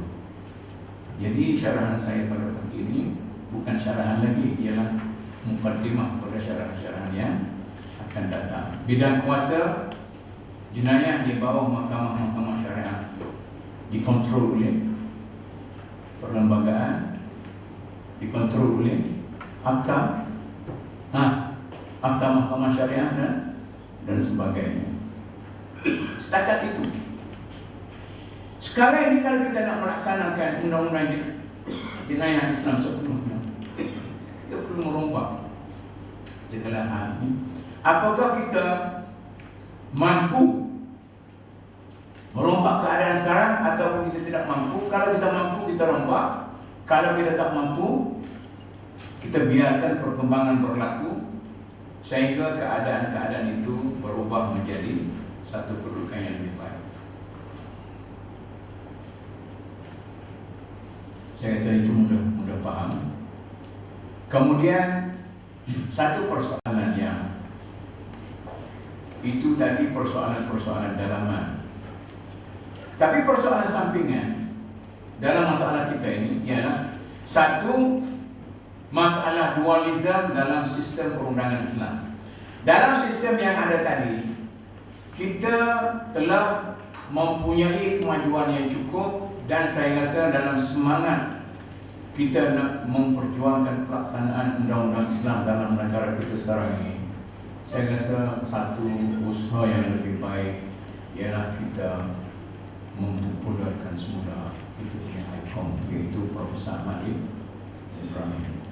Kalau kita bawa keluar balik gambar Profesor Ahmad Ibrahim, kita punya ikon dalam ini, kita punya Nabi, kita punya Rasul, maka orang boleh fikir balik apa yang difikirkan oleh Ahmad Ibrahim. Tapi sesudah tidak ada Ahmad Ibrahim, siapa dia? Anda Siti Zubaidah, anda tak belum nak jadi ikon macam Ahmad Ibrahim lagi.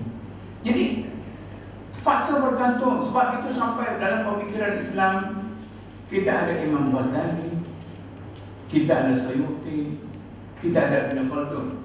Mereka itu adalah orang-orang yang pada zaman lampau, tetapi untuk menyegarkan balik cara kita berfikir, kita mengulang balik apa yang mereka katakan. Walaupun kita tahu bahawa apa yang dikatakan oleh Imam Ghazali, Ibn Khaldun sebagainya tidak lagi segar.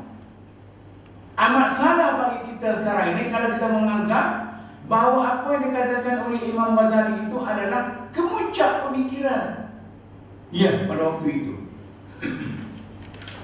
pemikiran akhlak berpuncak kepada Imam Ghazali pada waktu itu. Kemuncak fiqh berpuncak kepada Asy-Syatibi pada waktu itu. Kemuncak ilmu sosial berpuncak pada Ibn Khaldun pada waktu itu. Tetapi keilmuan Islam sudah tidak berkembang lagi. Begitu juga di negara kita. Kemuncak pikiran kita tentang Islam ialah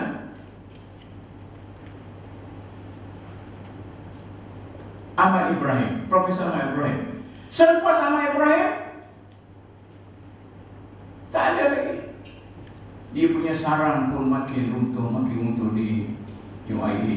Ini tempat Profesor Ibrahim Mubena melahirkan kekuatan di situ. Tetapi tidak ada orang yang warisnya. Tidak ada orang yang mewarisi. Tidak ada orang yang boleh mewarisi Profesor Ibrahim. Maka apa yang kita boleh buat sekarang ini, kita balik kepada Profesor Ibrahim, kembangkan idea Profesor Ibrahim. Ada orang yang boleh mengembangkannya, dan jangan putus dengan idea yang ada yang dilontarkan oleh Profesor Ibrahim. Sebab itu kita punya tunjang kepada masyarakat kita. Kalau kita nak keluar daripada apa yang dikatakan oleh Profesor Ibrahim, kita perlu kepada tokoh baru dan ikon baru, dan perlu mencipta tokoh-tokoh baru yang boleh membawa arus perkembangan yang baru. Tetapi malangnya kita tidak ada. Oleh karena itu, saya tidak menafikan bahawa kita telah mencapai suatu proses, suatu tahap yang baik dalam proses yang ada, tetapi kita belum mencapai satu tahap yang betul-betul kita sudah menguasai keadaan. Ini satu penyakit dualisme ni di Malaysia. Saya pada zaman Prof. Ahmad lagi pun secara pribadi, tapi kita dengan beliau ini kita anggap adalah puncak pada pemikiran kita. Tapi saya tidak setuju dengan cara beliau berfikir tentang dualisme dalam sistem perundangan. Budak-budak pada waktu itu, ini undang-undang ala British konvensional, ini undang-undang Islam yang berkembang sekali, sangat harmonis. Macam juga dalam sistem keuangan Islam, sistem keuangan dalam negara kita, kata Zikri Akhtar, kita akan mengekalkan dua sistem, dua aliran konvensional dan aliran Islam, lengkap melengkapi antara satu sama lain. Soalnya sekarang ini, lengkap melengkapi itu akan berlaku kalau sekiranya kita faham betul-betul bagaimana melengkapi antara satu sama lain. Tetapi yang ada sekarang ialah mengheret. Peguam konvensional kata ini tidak dalam Islam, peguam Islam kata ini, jadi berlaku tension antara dua sistem. Yang akan terbentuknya ialah sistem Islam, sebab dia sistem baru. Macam kita pergi tanam pokok dalam hutan yang tebal, kita harapkan bahawa dengan kehijauan hutan-hutan yang tebal itu, pokok baru kita itu akan naik. Sebab orang ilmu alam kata pokok yang bau itu akan mencari jalan, mencari matahari, sebab itu dia cepat tinggi. Tetapi dia terbantut, kata orang Kelantan, baku. Di sini sistem ini, kalau sekiranya kita memilih sistem satu, maknanya Islamisasi undang-undang konvensional yang ada dari satu tapak ke satu tapak. Misalnya undang-undang jenayah yang berkelahi sekarang ini sekatan daripada akta, sekatan pengembangan. Kita nak pergi lebih daripada itu, kena ubah yang ni, kemudian ubah ini pergi kepada politik pula kelahi sama politik, dan ada silat politik masing-masing. Sampai bila kita nak selesaikan, maknanya kita akan menjadi sebagai hang tua memilih jalan yang sukar. Kata Hang Lee Kyu, saya tak nak jalan ini kerana banyak duri. Kata hang tua, kalau kamu takut pada duri, kamu tidak akan menjadi pahlawan. Jadi sekarang ini kita memperjuangkan pelaksanaan sepenuhnya undang-undang jenayah Islam di negara ini sebagai seorang pahlawan, bukan sebagai seorang hakim, sebagai seorang pendeta. Ada dua beza. Kita nak merebut sesuatu sebagai seorang pahlawan, atau kita nak merebut sesuatu sebagai seorang pendeta. Kita ada pilihan. Jadi sekarang ini kita sudah memilih. Kita nak merebut kedudukan ini sebagai seorang pahlawan, maka kita mesti menjadi seorang pahlawan yang baik. Walaupun dari segi kebijaksanaannya tidak begitu baik, tapi kepahlawanan itu mesti. Jadi kesan buruk sekularisme sebagai asas pada sistem kita sejak daripada zaman muda lagi, kita selalu mengutuk sekularisme, memisahkan antara unsur-unsur dunia dengan unsur-unsur akhirat. Yang kepunyaan pemerintah itu beri kepada pemerintah, yang kepunyaan Tuhan itu beri kepada Tuhan. Kepunyaan Caesar beri kepada Caesar, kepunyaan Tuhan itu beri kepada Tuhan. Ya, kita berbahagialah kita hidup dalam sistem itu. Jadi kalau hidup dalam sistem ini, pendidikan kita juga macam ini, pendidikan konvensional, pendidikan agama, dan kita telah menanam satu masyarakat, mengembangkan satu masyarakat yang walaupun boleh selari tetapi terpaksa menempuh jalannya bersendirian. Saya kata kepada seorang pemimpin kita, insya-Allah kita akan bertemu di Kuala. Tapi bila nak bertemu di Kuala tak tahu. Sama ada kita ada Kuala tidak Kuala belum tentu. Tapi boleh bertemu juga, tapi di Kuala, di Muara, kita boleh bertemu. Tapi kita terpaksa menghadapi jalan yang sukar. Kemudian kesan buruk gaullisme ini pada perundangan Malaysia kita tahu, dan khusus mengenai bidang kuasa jenayah ini berlaku pertentangan di mahkamah antara hakim, antara semua sekali, dan siapa yang akan memutuskan ini tertera atas kebijaksanaan kita di mahkamah di DSM sebagainya. Saya panjang sangat ya.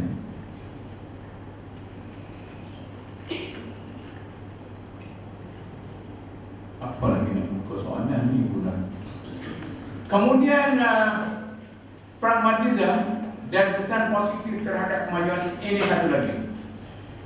Para pemimpin kita, para ulama, para cerdik pandai, saya perhatikan dalam negara kita tidak cukup sifat pragmatik. Kalau kita nak memperjuangkan undang-undang kita perjuangkan dengan secara yang tidak pragmatik. Tak boleh nak betul langsung, tak boleh nak tukar sikit dan sebagainya. Ini juga pragmatisme ini bagi setengah orang kita, dia kata sesuatu yang tidak baik. Tapi macam dalam syarahan dulu saya katakan, pragmatisme adalah suatu dasar dalam fiqh al-Imam Malik. Dia kata apabila bertentangan antara budaya orang Madinah dengan hadis yang tidak muttafaq alaih, hadis yang tidak kuat, maka saya mengutamakan undang-undang Madinah daripada hadis. Itu pragmatisme.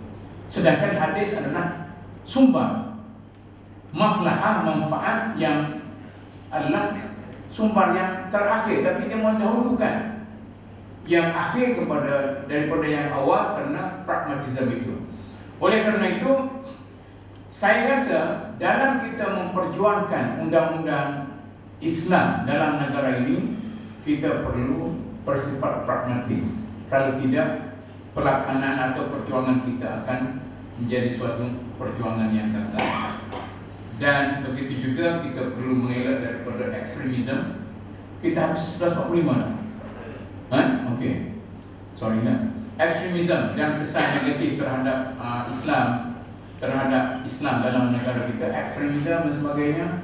Ini juga dalam masyarakat kita, bila kita memperjuangkan Islam, kita memperjuangkan secara sangat ekstremis dan sebagainya. Nantilah yang ini saya detailkan dalam syarahan-syarahan yang akan datang. Kemudian yang mesti saya sebutnya perjuangan melaksanakan undang-undang hudud di Malaysia. Saya gunakan dalam 4 minit ini. Okey. Siapa yang nak melaksanakan hudud di Malaysia sekarang? Agenda pelaksanaan undang-undang jenayah Islam di Malaysia sekarang mula bertukar dari agenda undang-undang dan pentadbiran kepada agenda politik. Ini sangat bahaya. Polemik antara Mahathir dengan Yang Aziz tentang pelaksanaan hudud. Dan cubalah ikuti kalau pelajar-pelajar di sini dia ada dalam buku Ustazah Faizah ada kan, dalam dia punya ini polemik politik. Maka kehangatan krisis Mahathir Anwar telah menambahkan lagi garam dalam polemik ini, telah bercampur baur antara objektif melaksanakan undang-undang jenayah Islam dalam negara ini dengan objektif politik masing-masing, sehingga mana satu tujuan politik dan mana satu tujuan perundang-undangan. Maka perbuatan menangguh air keruh pun berlaku. Misalnya orang bukan Islam yang tidak setuju dengan Islam telah menggunakan hal seperti ini sebagai benar-benar perisai untuk membantah pelaksanaan Islam dalam negara kita, maka ini sesuatu yang merupakan halangan kepada pelaksanaan undang-undang itu sendiri. Tapi kalau sekiranya pelaksanaan itu balik kepada zaman Ahmad Ibrahim, seorang tokoh undang-undang yang memperkenalkan dan dihormati oleh ahli-ahli undang-undang yang lain, bila Profesor Ahmad Ibrahim kata, saya nak baiki akta Mahkamah Syariah, akta ni, maka semua orang sokong. Kerana Ahmad Ibrahim dihormati, tidak ada tujuan yang lain. Tetapi sekarang yang memperjuangkan itu orang politik. Lahir sebagai anak cacat dalam persekitaran yang haru dan biru. Lahirlah Akta Mahkamah Syariah Kelantan, Akta Mahkamah Syariah Terengganu, dan sekarang ini yang baru ini yang Akta Persendirian. Akta Persendirian pun lahir dalam keadaan yang tidak teratur. Saya katakan di sini antara kelemahan cita-cita politik Barisan Nasional dan kurang kebijaksanaan permainan politik PAS. Maka yang menjadi mangsanya ialah cita-cita melaksanakan undang-undang jenayah Islam dalam negara kita. Kita memperkenalkan cita-cita ini dalam keadaan yang hingar-bingar, bising, sibuk,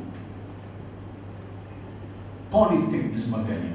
Jadi banyak orang mengharapkan, kalau saya nak ulas ini, saya ulas bagaimana perpakatan antara PAS dengan UMNO memperkenalkan ran undang-undang jenayah Islam di Malaysia ini penuh dengan hipokrasi, penuh, masing-masing berselindung untuk mencari kepentingan dan keuntungan politik masing-masing. Sebab itu silat politik ini. Pendirian saya bila bertanya, saya menyokong ran undang-undang ini selagi ia membawa kepada perpaduan umat. Tetapi setakat ini saya tidak nampak ia boleh membawa kepada perpaduan umat. Tetapi dia merupakan sesuatu yang sangat kritikal terhadap perpaduan umat. Suatu hari akan berlaku salah mempersalahkan antara UMNO dengan PAS, dan salah mempersalahkan antara PAS dengan PAN, dan salah mempersalahkan antara Mahathir dengan Anwar, salah mempersalahkan antara Najib dengan yang jauh dengan apa? Mahyudin. Maka yang menjadi mangsanya ialah pendukung pelaksanaan undang-undang Islam dalam negara ini, termasuk kita sendiri. Kita mempunyai cita-cita yang cukup baik, iaitu nak melaksanakan undang-undang Islam. Tetapi oleh kerana pelaksanaan itu dimulakan dengan cara yang tak betul, maka maksanya adalah kita. Di Brunei, saya pergi beberapa kali, banyak kali orang tanya, mengapa Malaysia tidak melaksanakan undang-undang seperti Brunei? Brunei dulu, saya kata bagus. Tapi bezanya ialah Brunei di bawah seorang raja. Raja boleh kata saya nak laksanakan hudud pada hari ini, maka semua dilaksanakan. Tapi di sini tidak boleh. Kalau Perdana Menteri kata saya nak laksanakan hudud hari ini, besok dia jatuh. Besok dia akan jatuh. Maka perkiraan politik itu mesti merupakan perkiraan yang asasi. Tapi oleh kerana politik itu menjadi masalah kepada perkiraan ini, mengapa kita melihat pelaksanaan undang-undang hudud dalam negara kita ini berasaskan kepada idea-idea politik, parti-parti politik yang ada, dan inilah yang sangat membahaya kepada pelaksanaan itu sendiri. Dan saya nak masuk kepada bil persendirian. Itu satu presiden yang tidak baik untuk orang Islam. Siapa jamin lepas ini orang bukan Islam akan katakan saya nak private bill juga. Jadi ini sentiwara yang sangat merugikan. Dalam politik kita sendiri wara yang sangat merugikan, dan segala yang sekarang ini tak tahulah. Tuhan telah mentakdirkan kita berada dalam keadaan yang rugi dari satu tapak ke satu tapak. Kemudian tak balik lagi kita kepada rang undang-undang itu sendiri. Bagi saya rang undang-undang itu sendiri tak cukup asam garam apa yang dikatakan sebagai tajdid atau pembaharuan. Kita seharusnya sepatutnya membukakan undang-undang yang lebih baik daripada itu dengan mengambil kira fiqh yang semasa. Oleh kerana itu, apa yang selalu saya sebutkan, jangan kita draft undang-undang jenayah Islam dalam negara kita ini sekadar berasaskan kepada fiqh klasik yang kita warisi daripada zaman keagungan Islam, tetapi sebelum itu kita perlu memperbaharui fiqh kita dahulu, barulah dengan fiqh yang baru itu kita bina akta undang-undang kita. Maka itu adalah fiqh yang berasaskan Al-Quran, berasaskan kepada sejarah warisan, dan berasaskan kepada realiti yang ada dalam masyarakat kita sekarang.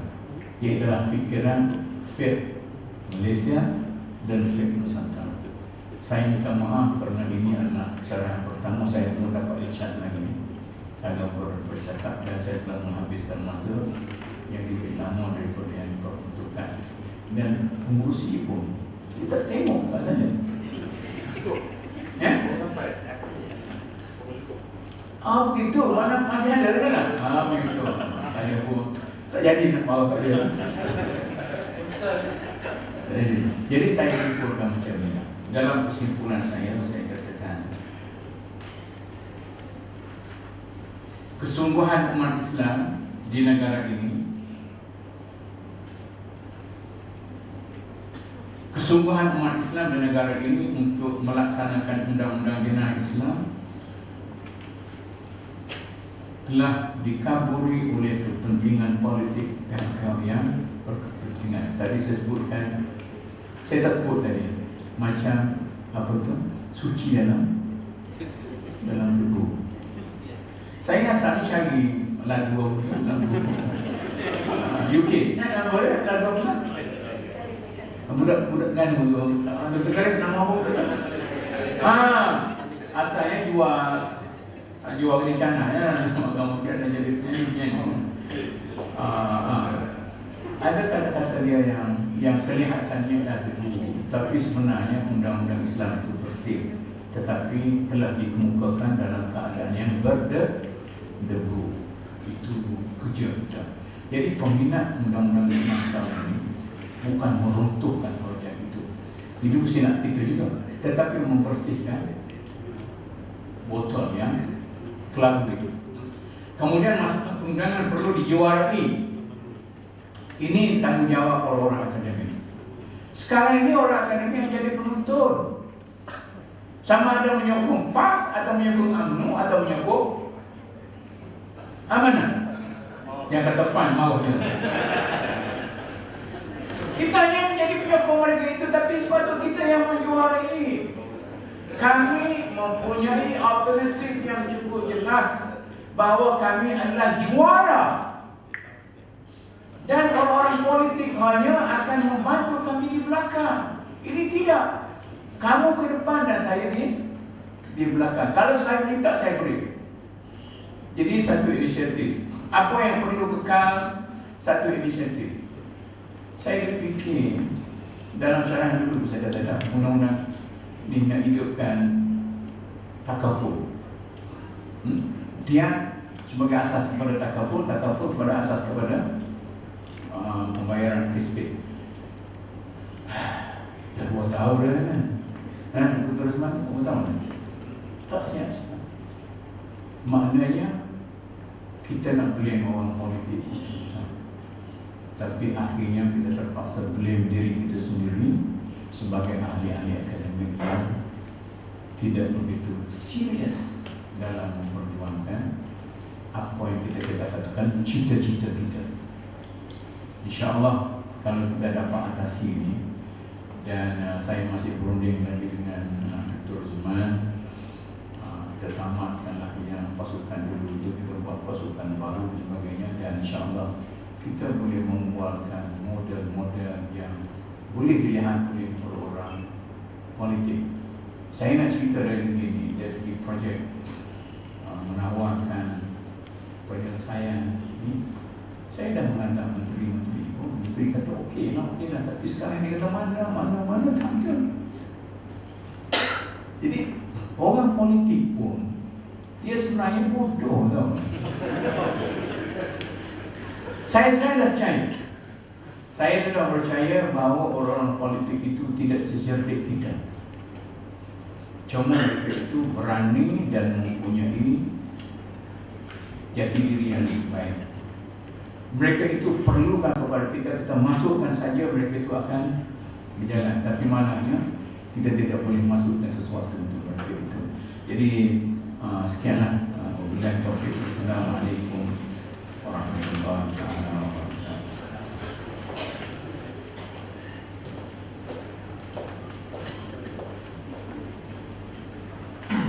Alhamdulillah, terima kasih kepada Profesor Martes atas syarahan tadi. Saya kira yang hadir pada hari ini berpuas hati mendapat satu gambaran senario yang luas, dan juga saya kira semua pihak pun hari ini ada yang kena sorang sedikit lah. Maksud saya jadi saya tidak mau lengahkan masa. Datuk tadi sebenarnya berhenti tepat pada masa 11.45, dan maksimum masa yang kita ada sehingga 12.30 untuk sesi soal jawab. Kalau ada panjang kita sampai 12.30 insyaAllah. So saya tidak lengahkan masa, saya buka kepada hadirin sekalian untuk memberikan soalan secara ringkas saja untuk menjaga masa kita sebelum solat Jumaat. So saya silakan.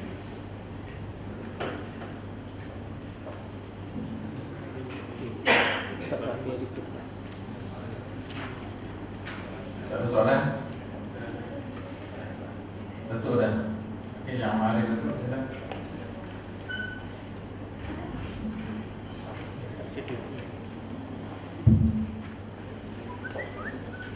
Bismillahirrahmanirrahim. Bismillahirrahmanirrahim. Terima kasih Profesor Martes untuk Kabuka atas undangan lecture pada pagi ini. Soalan saya berkaitan dengan almarhum Profesor Ahmad Ibrahim lah. Saya rasa rata-rata kita dalam dewan ini mungkin boleh setuju berkaitan dengan cadangan Prof tadi untuk Prof Ahmad ini dijadikan sebagai ikon. Cuma dalam masa yang sama juga Prof ada sebut tentang kita perlu bersikap pragmatik, dan ada perkara yang falsafah Prof Ahmad yang bentuk pada Profesor kurang setuju berkaitan dengan isu dualisme dan sekularisme perundangan itu dijadikan sebagai asas. Seingat saya lah harmonisasi undang, harmonization of laws menjadi asas semasa beliau menjadi pengurusi kepada jawatan kuasa teknikal undang-undang.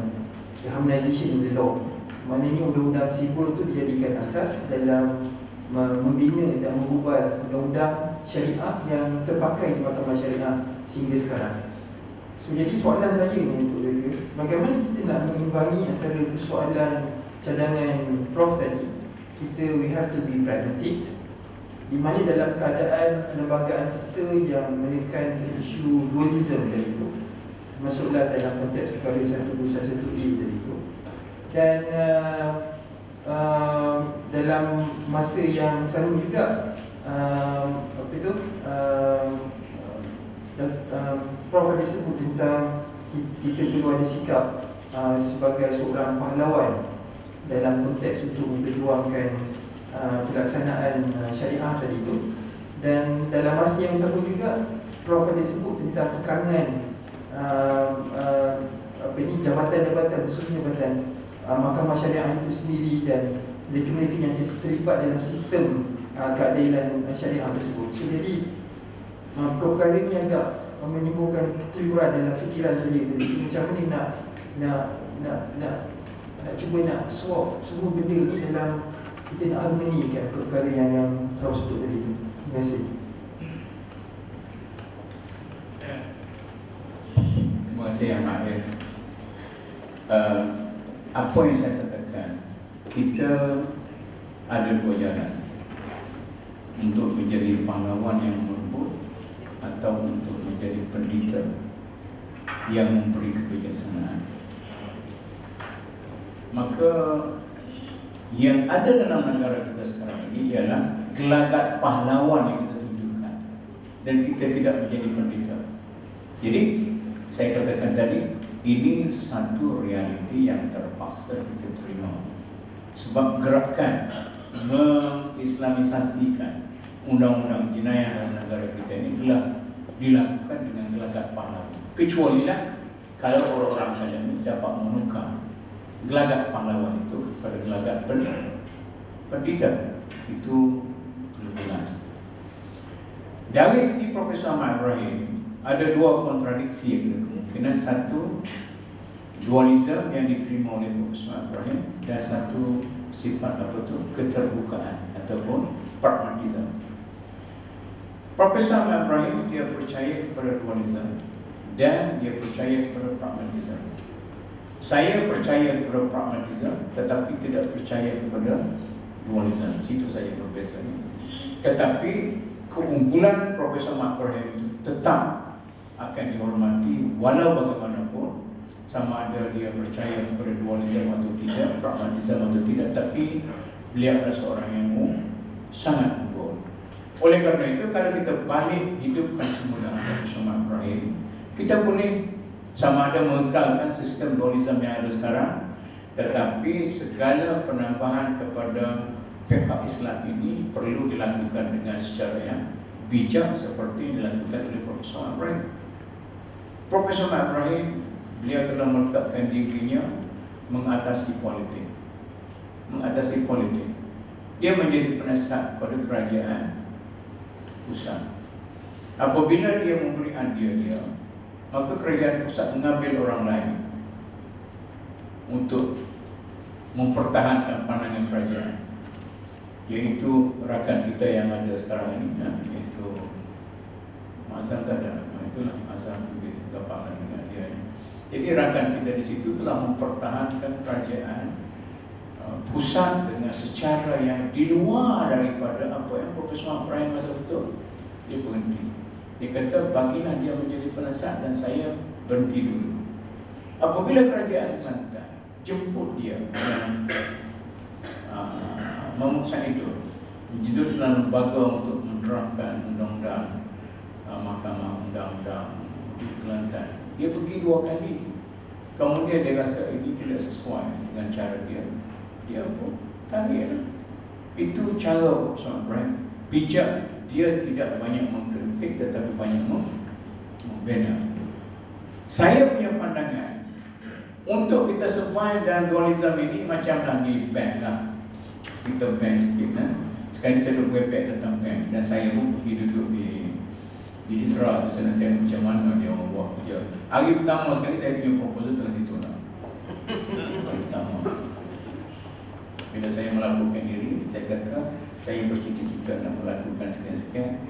Kata dia, ni tak boleh, kita dalam kerangka yang tertentu. Okey, sekarang ini adalah lebih bijak kalau sekiranya kita stop perkembangan dualisme itu dan kita mula mengislamisasikan undang-undang jenayah yang ada, yang konvensional itu. Katakanlah dalam undang-undang jenayah di Malaysia ada penal code, sebahagian daripada hudud itu ada, cuma kadang-kadang hukuman itu tak cukup atau tidak cukup. Tak boleh ke kita lebihkan sikit dan sebagainya. Dan ada nilai-nilai Islam yang asas kita masukkan. Sebenarnya dalam Islam kita itu hudud itu apa arti? Kalau saya terlalu bagi tahu masalah hudud itu apa arti? Husaini semalam kata hudud artinya batas. Bagi saya di Brunei saya kata hudud itu bukan arti hukuman. Hukuman itu dikenakan atas orang yang melanggar hudud.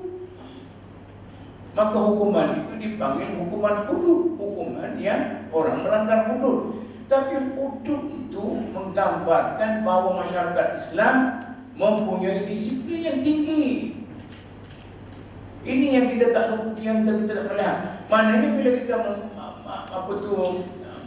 mengukuhkan kita punya hudud, kita banyak menumpukan kepada hukuman-hukuman yang dikenakan. Potong tangan lah, rejam, jadi sampai orang takut. Sedangkan maknanya hudud itu masyarakat Islam perlu mempunyai disiplin hidup yang tinggi. Nak tuduh orang berzina tak boleh kecuali awak ada 4 saksi. Kalau awak gagal, awak akan dihukum. Nak melakukan hubungan seks tak boleh kecuali awak kahwin. Kalau awak gagal, maka awak akan dihukum. Nak makan tak boleh, ambil hak orang, kena awak minta izin. Tak minta izin, mana awak mencuri, kena hukum. Hukuman itu kerana awak tidak berdisiplin. Mengapa kita tidak menunjukkan disiplin itu? Tak ada. Orang memperjuangkan hudud sekarang ini tidak mengukuhkan disiplin. Dia mengukuhkan, saya nak hukum orang. Itu aspek yang kita tak perlu betul sikit. Jadi oleh kerana itu, kita masukkan disiplin Islam itu sebagai satu asas hidup dalam masyarakat kita. Bukan sajalah kalau mula dah daripada disiplin sembahyang dah, disiplin sembahyang Jumaat, sembahyang tidak Jumaat. Masuk di masjid, dia tengok macam tutup tamu dia. Saf. Betulkan saf. Itu disiplin dia. Betulkan saf. Nak betul macam mana yang ni bucik, yang ni kurus. Kaki sama, perut tak sama. Dah. Kalau kaki dah sama dah, dia perut lebih. Dia tengok perut, dia suruh mundur sikit. Orang ni kata kaki tak betul. Kemudian keluar daripada masjid itu, kelahiran orang Melayu, orang Islam. Ini yang tak betul. Jadi hudud, kalau sekiranya kita menggunakan hudud dengan idea tentang disiplinkan hidup kita, maka orang tak takut. Okey. Ini projek lagi nak singgih Dr. Rosman lagi. Dia sebagai pelat money. Dan tujuannya ialah kita nak disiplinkan pemandu kereta. Kalau siapa yang menyebabkan aksiden, dia kena bayar dia. Dan kalau dia itu dia tak ada duit, dia kena bagi pada akhilah. Oleh kerana akhilah sekarang tidak ada sistem balik kepada masyarakat. Masyarakat itu adalah jamin pada orang ini. Makanya setiap kematian yang berlaku di jalan raya akan ditanggung oleh masyarakat. Itu yang kita nak daripada sistem yang kita dah fikir tentang dengan Dr. Rosman, dengan pasukan dia. Senang.